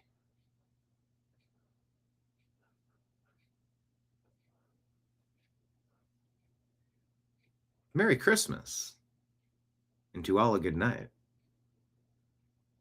We now have the day before Christmas off.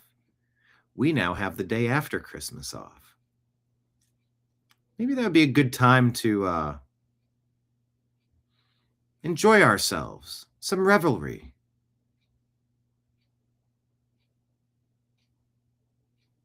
Isn't it nice that our well-deserving troops are getting a $1,776 reminder of what it means to sign up to defend this nation against enemies, foreign and domestic? What a wonderful time of the year.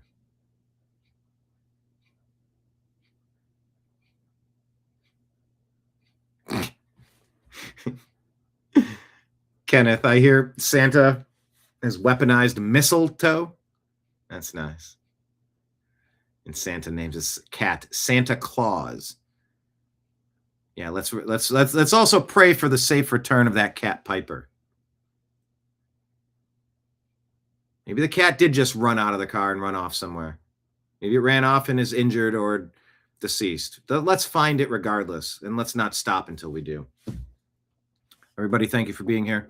It's Friday, so tomorrow is a question mark. Not sure if I'm going to do a show or not, like a weekly roundup, depending on if I have something urgent to say. Maybe I will. Maybe I'll pop in and say hello. Or maybe we'll tune in on Sunday for Strictly Browns, covering the Browns game, perhaps. Of course, planning to be back Monday at the regular noon Eastern time. So, signing off on behalf of everybody in there. Signing off on behalf of everybody out there in the TNAM universe. I appreciate you. I love you. And we'll talk to you again soon. Take care, everybody. Peace.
Your guide to the truth. TheNewAmericanMedia.com.